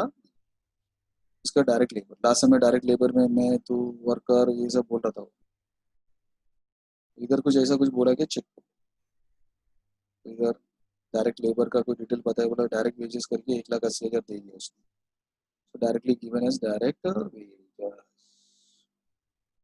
1,80,000। Then comes your next one is direct expenses. तो सब में किधर डायरेक्ट एक्सपेंसेस बोला क्या आपको चेक करना पड़ेगा, सब में डायरेक्ट एक्सपेंसेस किधर भी बोला तो डैश करो, this is your prime cost. Prime cost बोले तो मेन कॉस्ट 3 लाख रुपए टोटल। उसके बाद ऐड, ऐड सबसे पहला ओवरहेड्स कौन सा ओवरहेड्स आएगा, ओवरहेड्स आएगा और factory overheads, factory overheads, factory overheads हमें क्या बोला है, मैन्युफैक्चरिंग चार्जेस, जाके लिखो मैन्युफैक्चरिंग चार्जेस, मैन्युफैक्चरिंग चार्जेस सब में कितना पता है? Manufacturing charges 75,000। तो वो टू एक ही है, तो directly you can put it in order. Now the amount is equal to 3,75,000. This is called as this is called as. उसके बाद वर्क्स कॉस्ट आने का add opening stock of WAP less closing stock of WAP होता है, but इस समय ऐसा कोई WAP नहीं है, so you can drop that and directly go for the next overheads. Add office and administrative overheads. समय जाके चेक करो, ऑफिस एंड एडमिनिस्ट्रेशन ओवरहेड्स में तीन है, management, general, rent. Management, general, वो सब ले लेंगे, तीन ही एक एक करके मैं ले लेता हूँ। सबसे पहला ऑफिस के लिए मैनेजमेंट एक्सपेंसेस 90,000। फिर उसने जनरल एक्सपेंसेस बताया, जनरल एक्सपेंसेस इज 30,000। उसके बाद हमको उसने बताया rent rates and taxes, rent rates and taxes is 15,000, बराबर है। नाउ ऐड दिस, कैलकुलेटर में अगर आप देखेंगे तो 1,35,000 आ रहा है, 1,35,000। उसके बाद इसको क्या नाम देगा? कॉस्ट ऑफ प्रोडक्शन का नाम देगा, कॉस्ट ऑफ प्रोडक्शन। कितना? 5,10,000, बराबर है। उसके बाद next one add opening stock of, जैसे कॉस्ट ऑफ प्रोडक्शन आता है ऑफिस एंड एडमिनिस्ट्रेशन ओवरहेड्स आता है, उसके बाद आपको आता है opening stock of finish goods, closing stock of finish goods, but इधर सब में हमने ओपनिंग स्टॉक क्लोजिंग स्टॉक किधर भी देखा नहीं, बराबर ना। Now will go to the sum again. इधर आपको नेक्स्ट ओवरहेड्स लिखना, that is your selling and distribution overheads, selling and distribution overheads। Selling and distribution overheads में आपको समझ जाके चेक किया तो इधर बताया था कि लास्ट में इधर सेलिंग एक्सपेंसेस 45,000। तो go to the sum selling expenses is 45,000। Add this, add करेगा तो 5,45,000 आ रहा है। इस 5,50,000 is called as cost of sales. उसके बाद क्या करना चाहिए? Next one add, yes, add profit.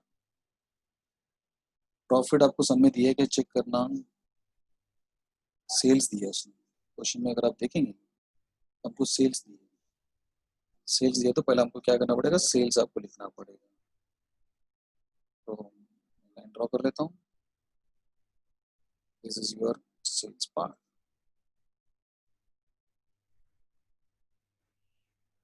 This is your sales, बराबर। सेल इज इक्वल टू कितना? 6 लाख। इसका मतलब तुम्हारा प्रॉफिट कितना है? 40। और ये 45,000 आपको कैसा मिला? बैलेंस में। जैसे ही कॉस्ट शीट खत्म हो तो तुरंत डिवीजन के लिए चले जाओ, 2,000 से डिवाइड करना, दोनों same he. Production is also 2,000, sold is also 2,000, इसके लिए आपको कोई प्रॉब्लम नहीं, डायरेक्टली आप कर सकते। और उसके बाद आप 60 इसको डिवाइड किया तो 60 आंसर आना चालू हो गया, 60। उसके बाद इसका आंसर कुछ 90 आया, इसका डैश, इसका आंसर 150 आया, आंसर बहुत फास्ट आ रहा है, 37.5, 37.5, then 187.5, 187.5, 67.5 आया आंसर, then 255 उसने आंसर दिया, then is टू डिवाइड करने के बाद कैलसी वर्क है, कोई रॉकेट साइंस नहीं है, 277.5, फिर उसके बाद 2000 से डिवाइड 22.5, मतलब एक का कितना है? 300। जो टाइपराइटर हमने बनाया एक का 300 का प्राइस। ये कौन सा ईयर का है? लेकिन अभी वो सब में क्या बोल रहे कि next year we are going to make again the typewriter, लेकिन टाइपराइटर कितना हो जाएगा, 3000 टाइपराइटर हो जाएगा अगले साल। अगले साल के लिए 3000 टाइपराइटर। तो बोला कि you have to prepare the estimated cost sheet, बराबर ना। तो फिर हम एस्टिमेटेड कॉस्ट शीट पे जाएंगे।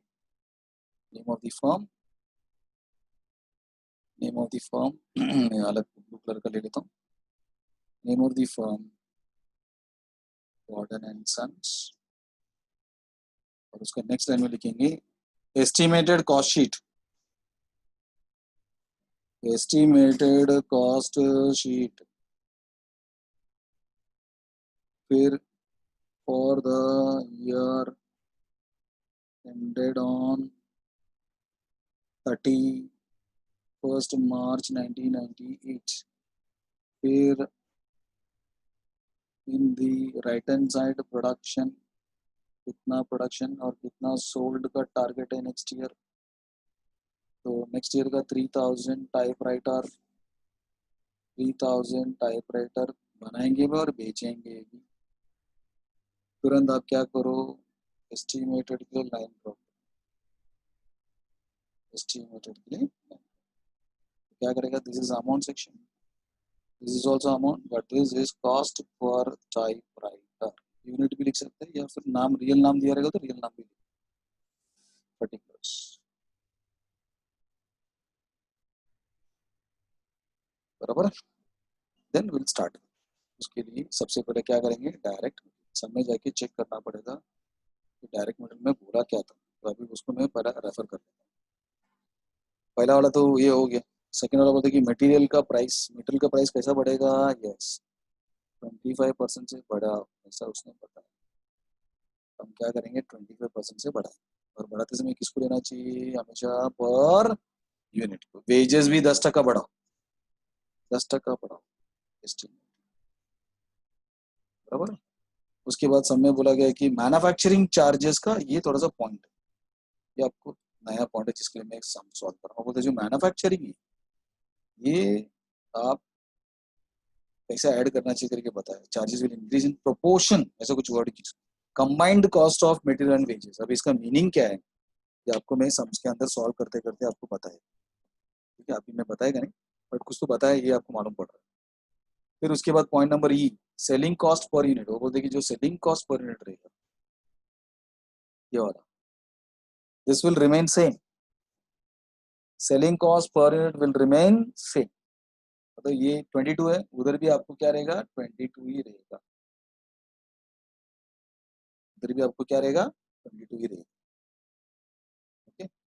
फिर उसने बताया अदर एक्सपेंसेस, बाकी जितना भी एक्सपेंसेस आपको दिख रहा है, बाकी एक्सपेंसेस बोलेगा तो कौन सा रहे, मैन्युफैक्चरिंग बारे में तो बताया उसने, सेलिंग के बारे में बोला, तो बाकी बचा हुआ ये अदर एक्सपेंस, ये जो बाकी एक्सपेंसेस है दिस अमाउंट को आप सेम रखना, ऐसा उसने बोला। Other expenses will be unaffected, unaffected बोला तो no change by the rise in output, output बोलेगा तो प्रोडक्शन, हम जो ज्यादा प्रोडक्शन करें उससे कुछ फर्क पड़ेगा नहीं। सर सबका इंफॉर्मेशन उसने बताया, तभी सब में आ जाए, बराबर ना। तो सब में आके क्या करेंगे हम, पहले डायरेक्ट मेटेरियल, डायरेक्ट मेटेरियल कुछ नहीं बोला तो क्या करेंगे रे हम, यस कुछ नहीं बोला रहेगा तो क्या करना चाहिए रे, 60 लेंगे और मल्टीप्लाइड विद 3000, एक का 60 3 का ऐसे लिखते थे।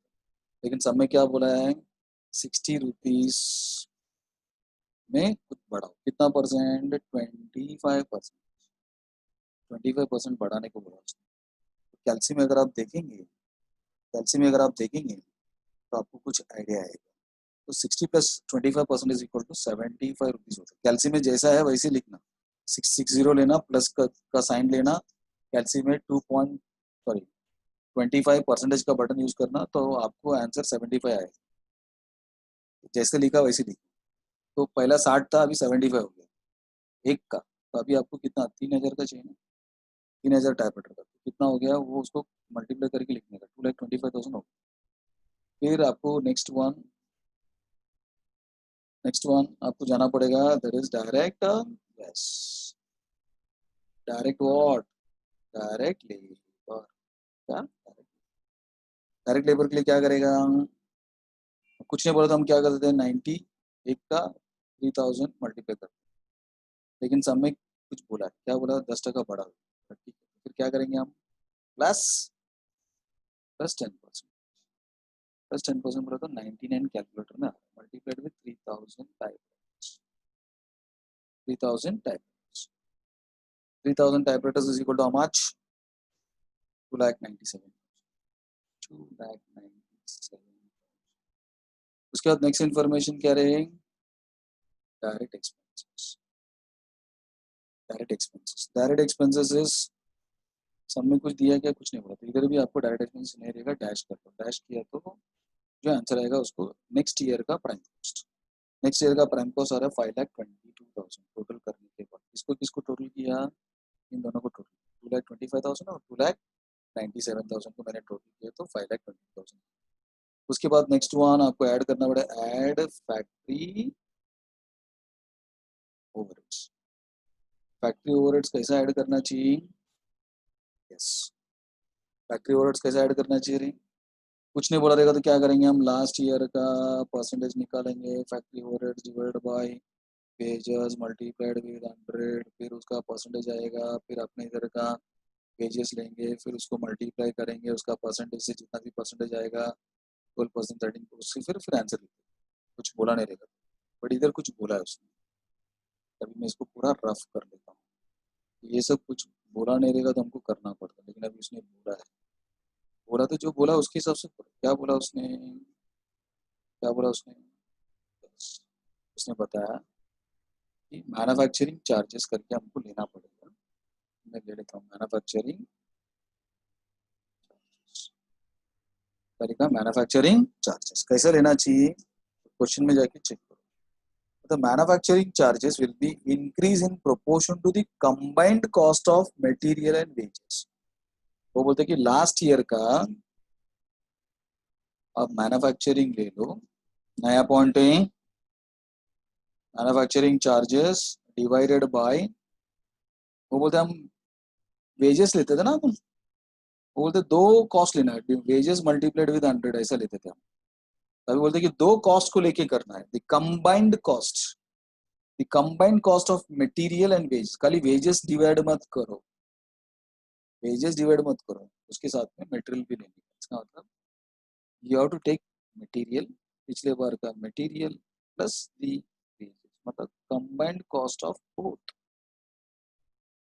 कंबाइंड कॉस्ट ऑफ बोथ, बराबर, तो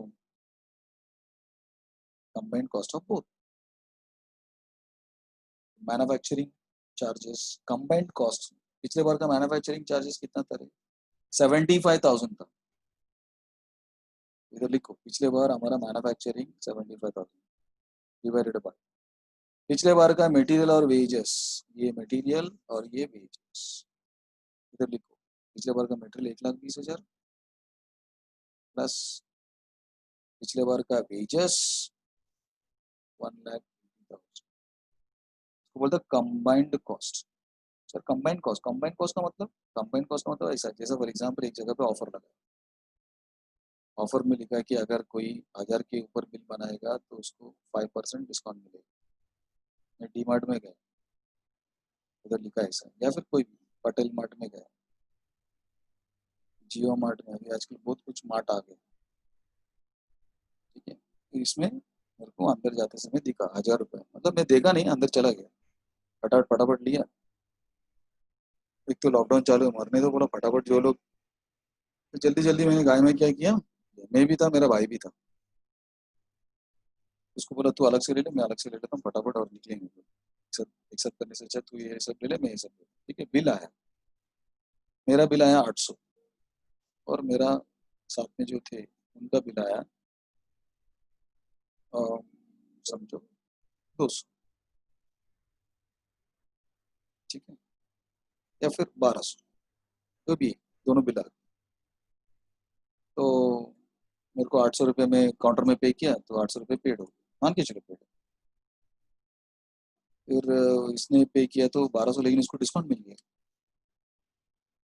1,200 उसने निकाला, लेकिन पेमेंट करते समय 980, वो बोलते सर 980 हो गया, 1,200 बिल है, नहीं ऑफर है, क्या ऑफर है, बोला ऑफर है कि 1000 रुपये के ऊपर परचेज करेंगे तो 5% कम हो जाएगा, 5% बोलेगा तो जो भी देगा 10% कर कैलकुलेशन के लिए थोड़ा सा ईजी हो जाए।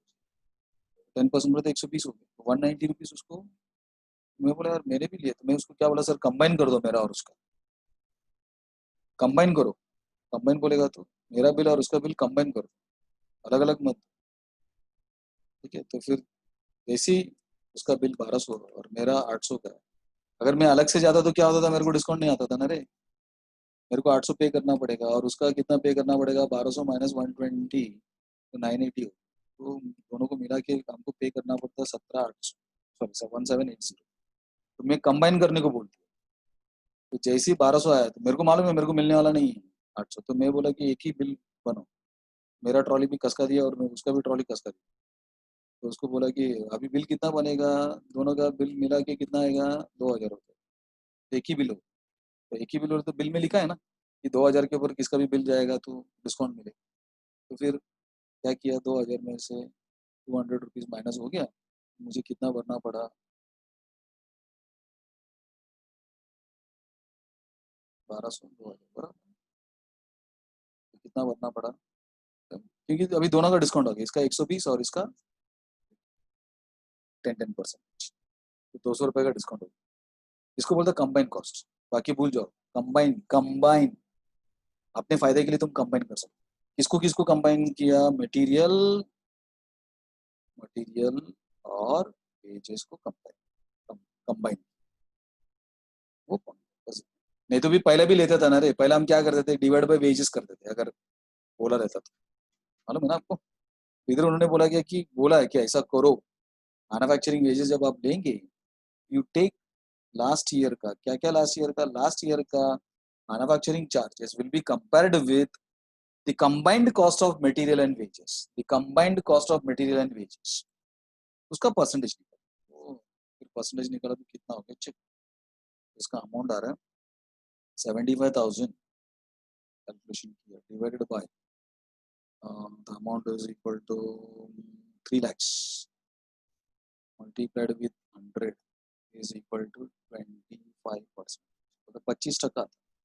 इधर भी आप क्या करो, 25% इस करंट ईयर भी आपको क्या करना पड़ेगा, yes material combined cost, material and wages के ऊपर कितना परसेंट, 25%। तो अपना इस कॉस्ट में मटेरियल कितना करके चेक करना पड़ेगा, उसको इधर लेके आ जाओ, और ये जो वेजेस है उसको भी इधर लेके आओ, दोनों को लेके आओ। मेटल कितना करके देख लो, इधर का मेटल 2,25,000 प्लस वेजेस का अमाउंट इज इक्वल टू इस बार का, इस बार का 2,97,000। इन दोनों को कंबाइन कर लो, मल्टीप्लाइड विथ 25%। वो उसने बताया, देखो और एक बार मैं उधर बताया, manufacturing charges, manufacturing charges will be increased in proportion to the combined cost of material and wages। तो इधर आपको दोनों को ऐड करना पड़ेगा, ऐड किया तो अमाउंट आ रहा है 5,22,000, 5,22,000 मल्टीप्लाइड विथ 5,22,000 मल्टीप्लाइड विथ 25% और 1,30,000, 1,30,500 आंसर आया 1,30,500 बराबर। यस, समझेगा, अरे सिंपल बोला है, जब बहुत घुमाए रहे सीधा देखने है, वो सीधा सीधा बोल सकता था, क्या बोलने का था उन्होंने, 5,22,000 के ऊपर सीधा सीधा 25%, सीधा बोलना चाहिए, ऐसा घुमाया ना उसने। वो बोलता है कि मेटेरियल को ले लो, लेबर अबे वो ऑलरेडी लेके रखा है, इधर हमने प्राइम कॉस्ट में वही तो लेके रखा है, material 2,25,000, labour 2,97,000, the total of दोनों कंबाइंड कॉस्ट इज 5,52,000। उसके ऊपर सीधा सीधा 25% बोलने का था, क्लोज हो जाता था मैटर। प्राइम कॉस्ट जो आएगा उसके ऊपर 25%, नहीं, घुमा घुमा रहा हूँ पूरा, घुमा के बताता, सीधा बोलता था प्राइम कॉस्ट का 25% लो, खत्म हो जाता। 5,22,000 के ऊपर, देखो इधर 5,22,000 ही, 5,22,000 ही। This is what combined cost of material and labor. Combined cost of three things in fact. इसका किसका? मटेरियल, लेबर और एक्सपेंसेस, तीनों का कंबाइंड कॉस्ट है, दैट इज प्राइम कॉस्ट. ठीक है, लेकिन अभी सम्स का जो भाषा है वो आपको सुनना है, करना है. There is no other option. Okay, now अपने सम में आ जाओ, अपने सम में आ जाओ. अभी क्या करना पड़ेगा? Yes, add. ऐड किया तो amount is equal to works cost. Amount is equal to works cost. इसका टोटल हम करेंगे, टोटल हम करेंगे, that is works cost. Works cost को मैं डब्ल्यूसी लिख रहा हूँ, आपको पूरा लिखने का निदान. Works cost is equal to, किसने आंसर दिया 6,50,000? दर्शना ने आंसर दिया 6,50,000. Then the next one will be, yes, add. Next one क्या रहेगा? Add. क्या ऐड करेंगे? Office and administrative over, office and administrative, office and administration overheads के लिए सब में क्या बोला था? उसने बोल के रखा it will remain same, it will remain same, it will remain same. अभी क्या करना पड़ेगा? सेम लिख देने का. मैनेजमेंट एक्सपेंसेस, मैनेजमेंट एक्सपेंसेस सब में जो बोला वो लिख रहा हूँ. नहीं तो क्या करते थे इधर हम? लास्ट ईयर का परसेंटेज निकालते थे, लास्ट ईयर का office and administration overheads divide by last time का वर्क्स कॉस्ट मल्टीप्लाइड विद 100, फिर उसका परसेंटेज लेते थे. फिर इधर का ऑफिस एंड अपना वर्क्स कॉस्ट लेते थे, उसको मल्टीप्लाई करते थे, जो भी इधर परसेंटेज आता था 20%, तो वो 20% इधर लेते थे. तो सब कुछ बोला नहीं रहेगा तो ये करना चाहिए, बट समय सब कुछ बोला उसने, will keep the same, same रखो करके पढ़ो. तो फिर अभी आपको क्या करना पड़ेगा? कोई काम का नहीं. ये कभी आपको यूज करना पड़ता है when if nothing is given in the sums में कुछ बोला नहीं कैसा करने का, क्या करने का करके, तो फिर ये सब आपको करना पड़ेगा. ओके, सो मैंने पूरा रफ किया, अभी इधर लिख रहा हूँ. सेम बोला है उसने, सेम रखने को बोला. Come to the question, question में उधर management expenses, general expenses, rent, ये तीनों को सेम रखना. इधर जाता हूँ, management expenses, management expenses is 90,000, same रखने को बोला है, so you are keeping it the same. और जनरल एक्सपेंसेस भी आपको चेंज होएगा नहीं, सेम रखने को बोला गया तो हमने सेम रखा. उसके बाद लास्ट वन उसने बताया कि आप रेंट एंड रेट्स जो लिया था लास्ट कॉस्ट शीट में, वैसे ही आप एस्टिमेटेड कॉस्ट शीट में भी फिक्स रखो. कुछ समय क्या वर्ड यूज करता है, फिक्स्ड. फिक्स बोलेगा तो अमाउंट सेम होना चाहिए, इसमें फिक्स्ड नहीं बोला, सेम रखो करके.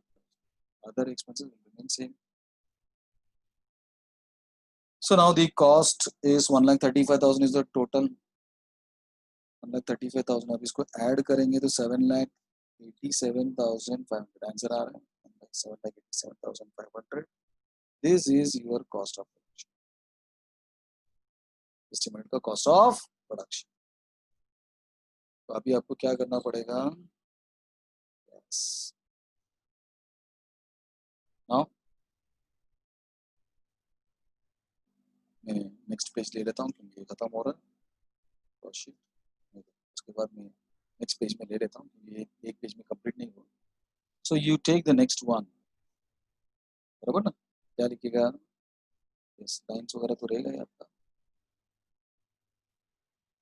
This will be the amount section. Continuation in the next page. Cost per typewriter, and this is your particulars column. particulars column, बराबर है? तो सबसे पहले क्या करना चाहिए? कॉस्ट ऑफ प्रोडक्शन तो कंप्लीट किया था उधर.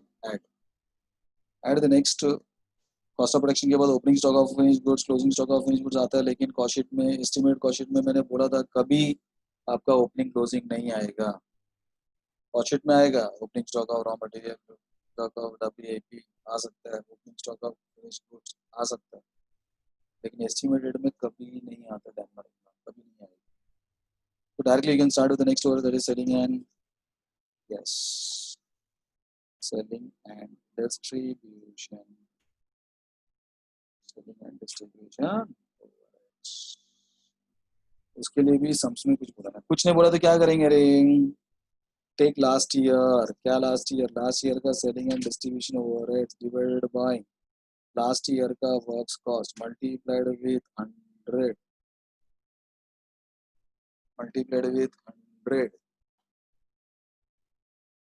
फिर उसका परसेंटेज आएगा जो भी परसेंट 8%. तो इधर भी हम क्या करेंगे, करंट ईयर और also we will use works cost multiplied with 8%, ऐसा हमको करते थे कैलकुलेशन. लेकिन सब में इधर कुछ बोला है, क्या बोला था सम्स में, कॉस्ट शीट में बोला था सेलिंग एक्सपेंसेस का पर यूनिट सेम रखना. 22 रुपीज 50 पैसे लगा तो आप 22 रुपीज 50 पैसे हिसाब से सम्स को सॉल्व करो. इधर आपको लिखना पड़ेगा. ये सब मैं हटा देता हूँ, कुछ नहीं बोला रहेगा तो ये सब करना पड़ता था आपको, बट सब में स्पेसिफाई किया क्या करना चाहिए करके. सम्स के आगे नहीं जाएंगे हम. मैं इसको सबको रफ कर लेता हूँ, इसको सबको रफ कर लेता हूँ, देन विल स्टार्ट. बराबर है? क्या रहेगा, सेलिंग, क्या बोला था, कौन सा नाम से दिया था वो, सेलिंग एक्सपेंसेस के नाम से, selling expenses per unit same. खर्चा बेचने के लिए हमको एक का खर्चा कितना बोला उसने, वो वाला सेम रखना करके पता है. एक का खर्चा कितना रे, 22.5 था. Yes. ऊपर जाके लिखो 22.50,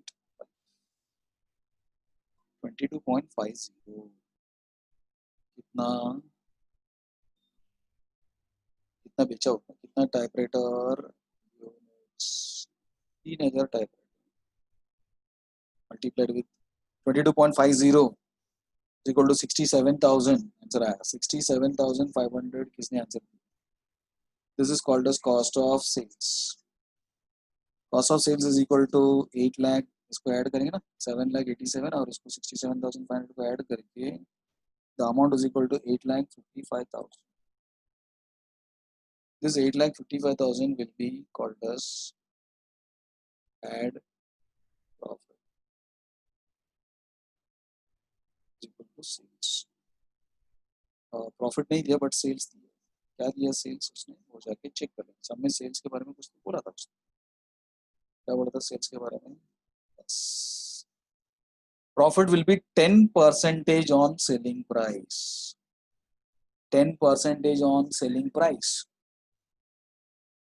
तो सब में जाके चेक करो 10% ऑन सेलिंग प्राइस कैसा रहना चाहिए. प्रॉफिट इज प्रॉफिट क्या, 10% ऑन सेल्स. मैंने आपको बताया था प्रॉफिट सेल्स के ऊपर बोला रहेगा तो कैलकुलेशन नहीं कर सकते हम. क्यों नहीं कर सकते हैं, क्योंकि जब तक प्रॉफिट नहीं आएगा तब तक सेल्स नहीं आएगा. और वो बोलते हैं सेल्स आने के बाद इसके ऊपर तुम 10% निकाल. तो मैंने इसके पहले वाला कॉस्ट शीट में भी बोला था कि ऐसा कभी बोलेंगे तो कैसा करना चाहिए. बाजू का कॉलम यूज करो 10%, और जो सेल्स बोला वो कितना परसेंट रहेगा, 100%.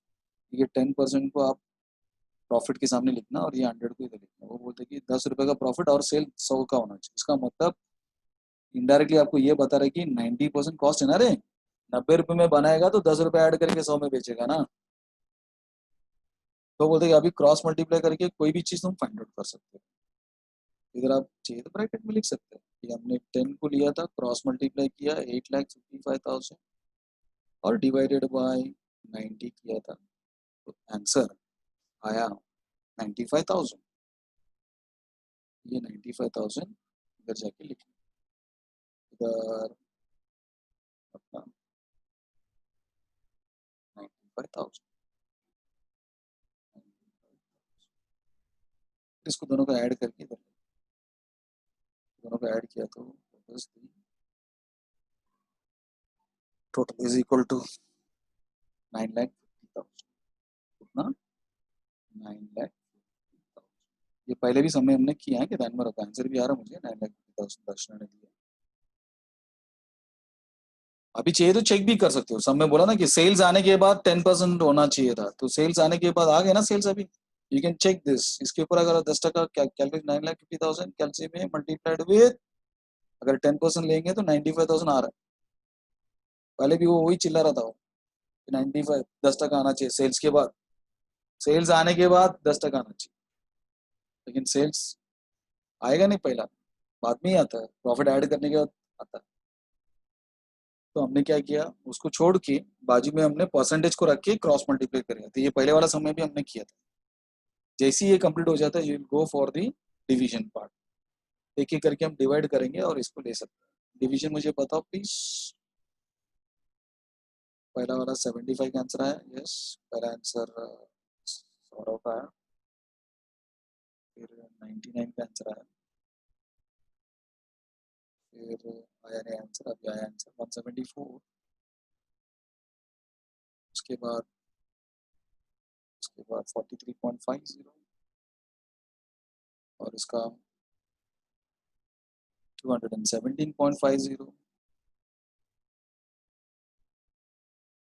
उसके बाद 45 रुपीज आया, उसके बाद 262.50 आया, उसके बाद 22.5 आया, उसके बाद 285 रुपीज आया, उसके बाद 31.67 आया, और 316.67 आया। ये तुम्हारा cost sheet as well as estimated cost sheet, cost sheet as well as estimated cost sheet. ऐसे ही सेम, इसमें कुछ नया पॉइंट नहीं, जो हमने किया था वही पॉइंट है, वही पॉइंट है। क्या वही पॉइंट हमने किया है, कॉस्ट शीट में जो बोला वो कॉस्ट शीट के लिए यूज किया, जो एस्टिमेटेड बोला एस्टिमेटेड यूज किया और फाइंड आउट किया, और जो बोला यूज करो। सब में कुछ नहीं बोला रहेगा तो क्या करने का मैंने आपको बताया था, तो इसमें सब कुछ बोला उसने, सब कुछ बोला उसने कि कॉस्ट शीट में कैसा करना चाहिए, एस्टिमेट कॉस्ट शीट में करना चाहिए, दोनों में बता के सॉल्व कर रहा था। बोलेगा तो कैसा करना चाहिए, नहीं बोलेगा तो कैसा करना है, carries 20 marks. Same as it is एक क्वेश्चन है, question number which is similar to question number 29, you can solve this as homework और प्रैक्टिस के लिए। इधर भी आपको वही बताया उसने, इधर भी आपको वही बताया उसने, इधर भी आपको वही बताया उसने कि कैसा लेना चाहिए करके। मैं इसको रीड करता हूँ, चेक कर लेना प्लीज। सेम क्वेश्चन है, कुछ फर्क नहीं, शायद अमाउंट का फर्क है, बाकी सब सेम है। उधर टाइपराइटर है और इधर आपको शायद फैंस दिया उसने। और पॉइंट नंबर 4 देख लो, पॉइंट नंबर 4 में वही बता, manufacturing expenses, manufacturing expenses, manufacturing expenses would remain the same in proportion to material cost of material consumed and wages। दो चीज को लेने को बोला, मटेरियल भी लो और वेजेस को साथ में लो। और बता सेलिंग एंड डिस्ट्रीब्यूशन एक्सपेंसेस पर fan other expenses will remain same. Board का क्वेश्चन है, ध्यान में रखना हो, सेम है, कुछ भी फर्क नहीं, जस्ट अमाउंट चेंजेस किया, उधर टाइपराइटर पता है और इधर आपको फैन बोला। क्वेश्चन नंबर 30 विल बी आपको होमवर्क रहेगा, अगर किसी को कुछ पूछने का रहेगा तो आप पूछ सकते हो डाउट्स, और you can put it in chat box so that आपको जो भी डाउट्स रहेगा उसको मैं क्लियर करने की कोशिश करूँगा, क्लियर करने की कोशिश करूँगा। Just you can ask any questions. I'm going to end my lecture. I'm going to end my lecture.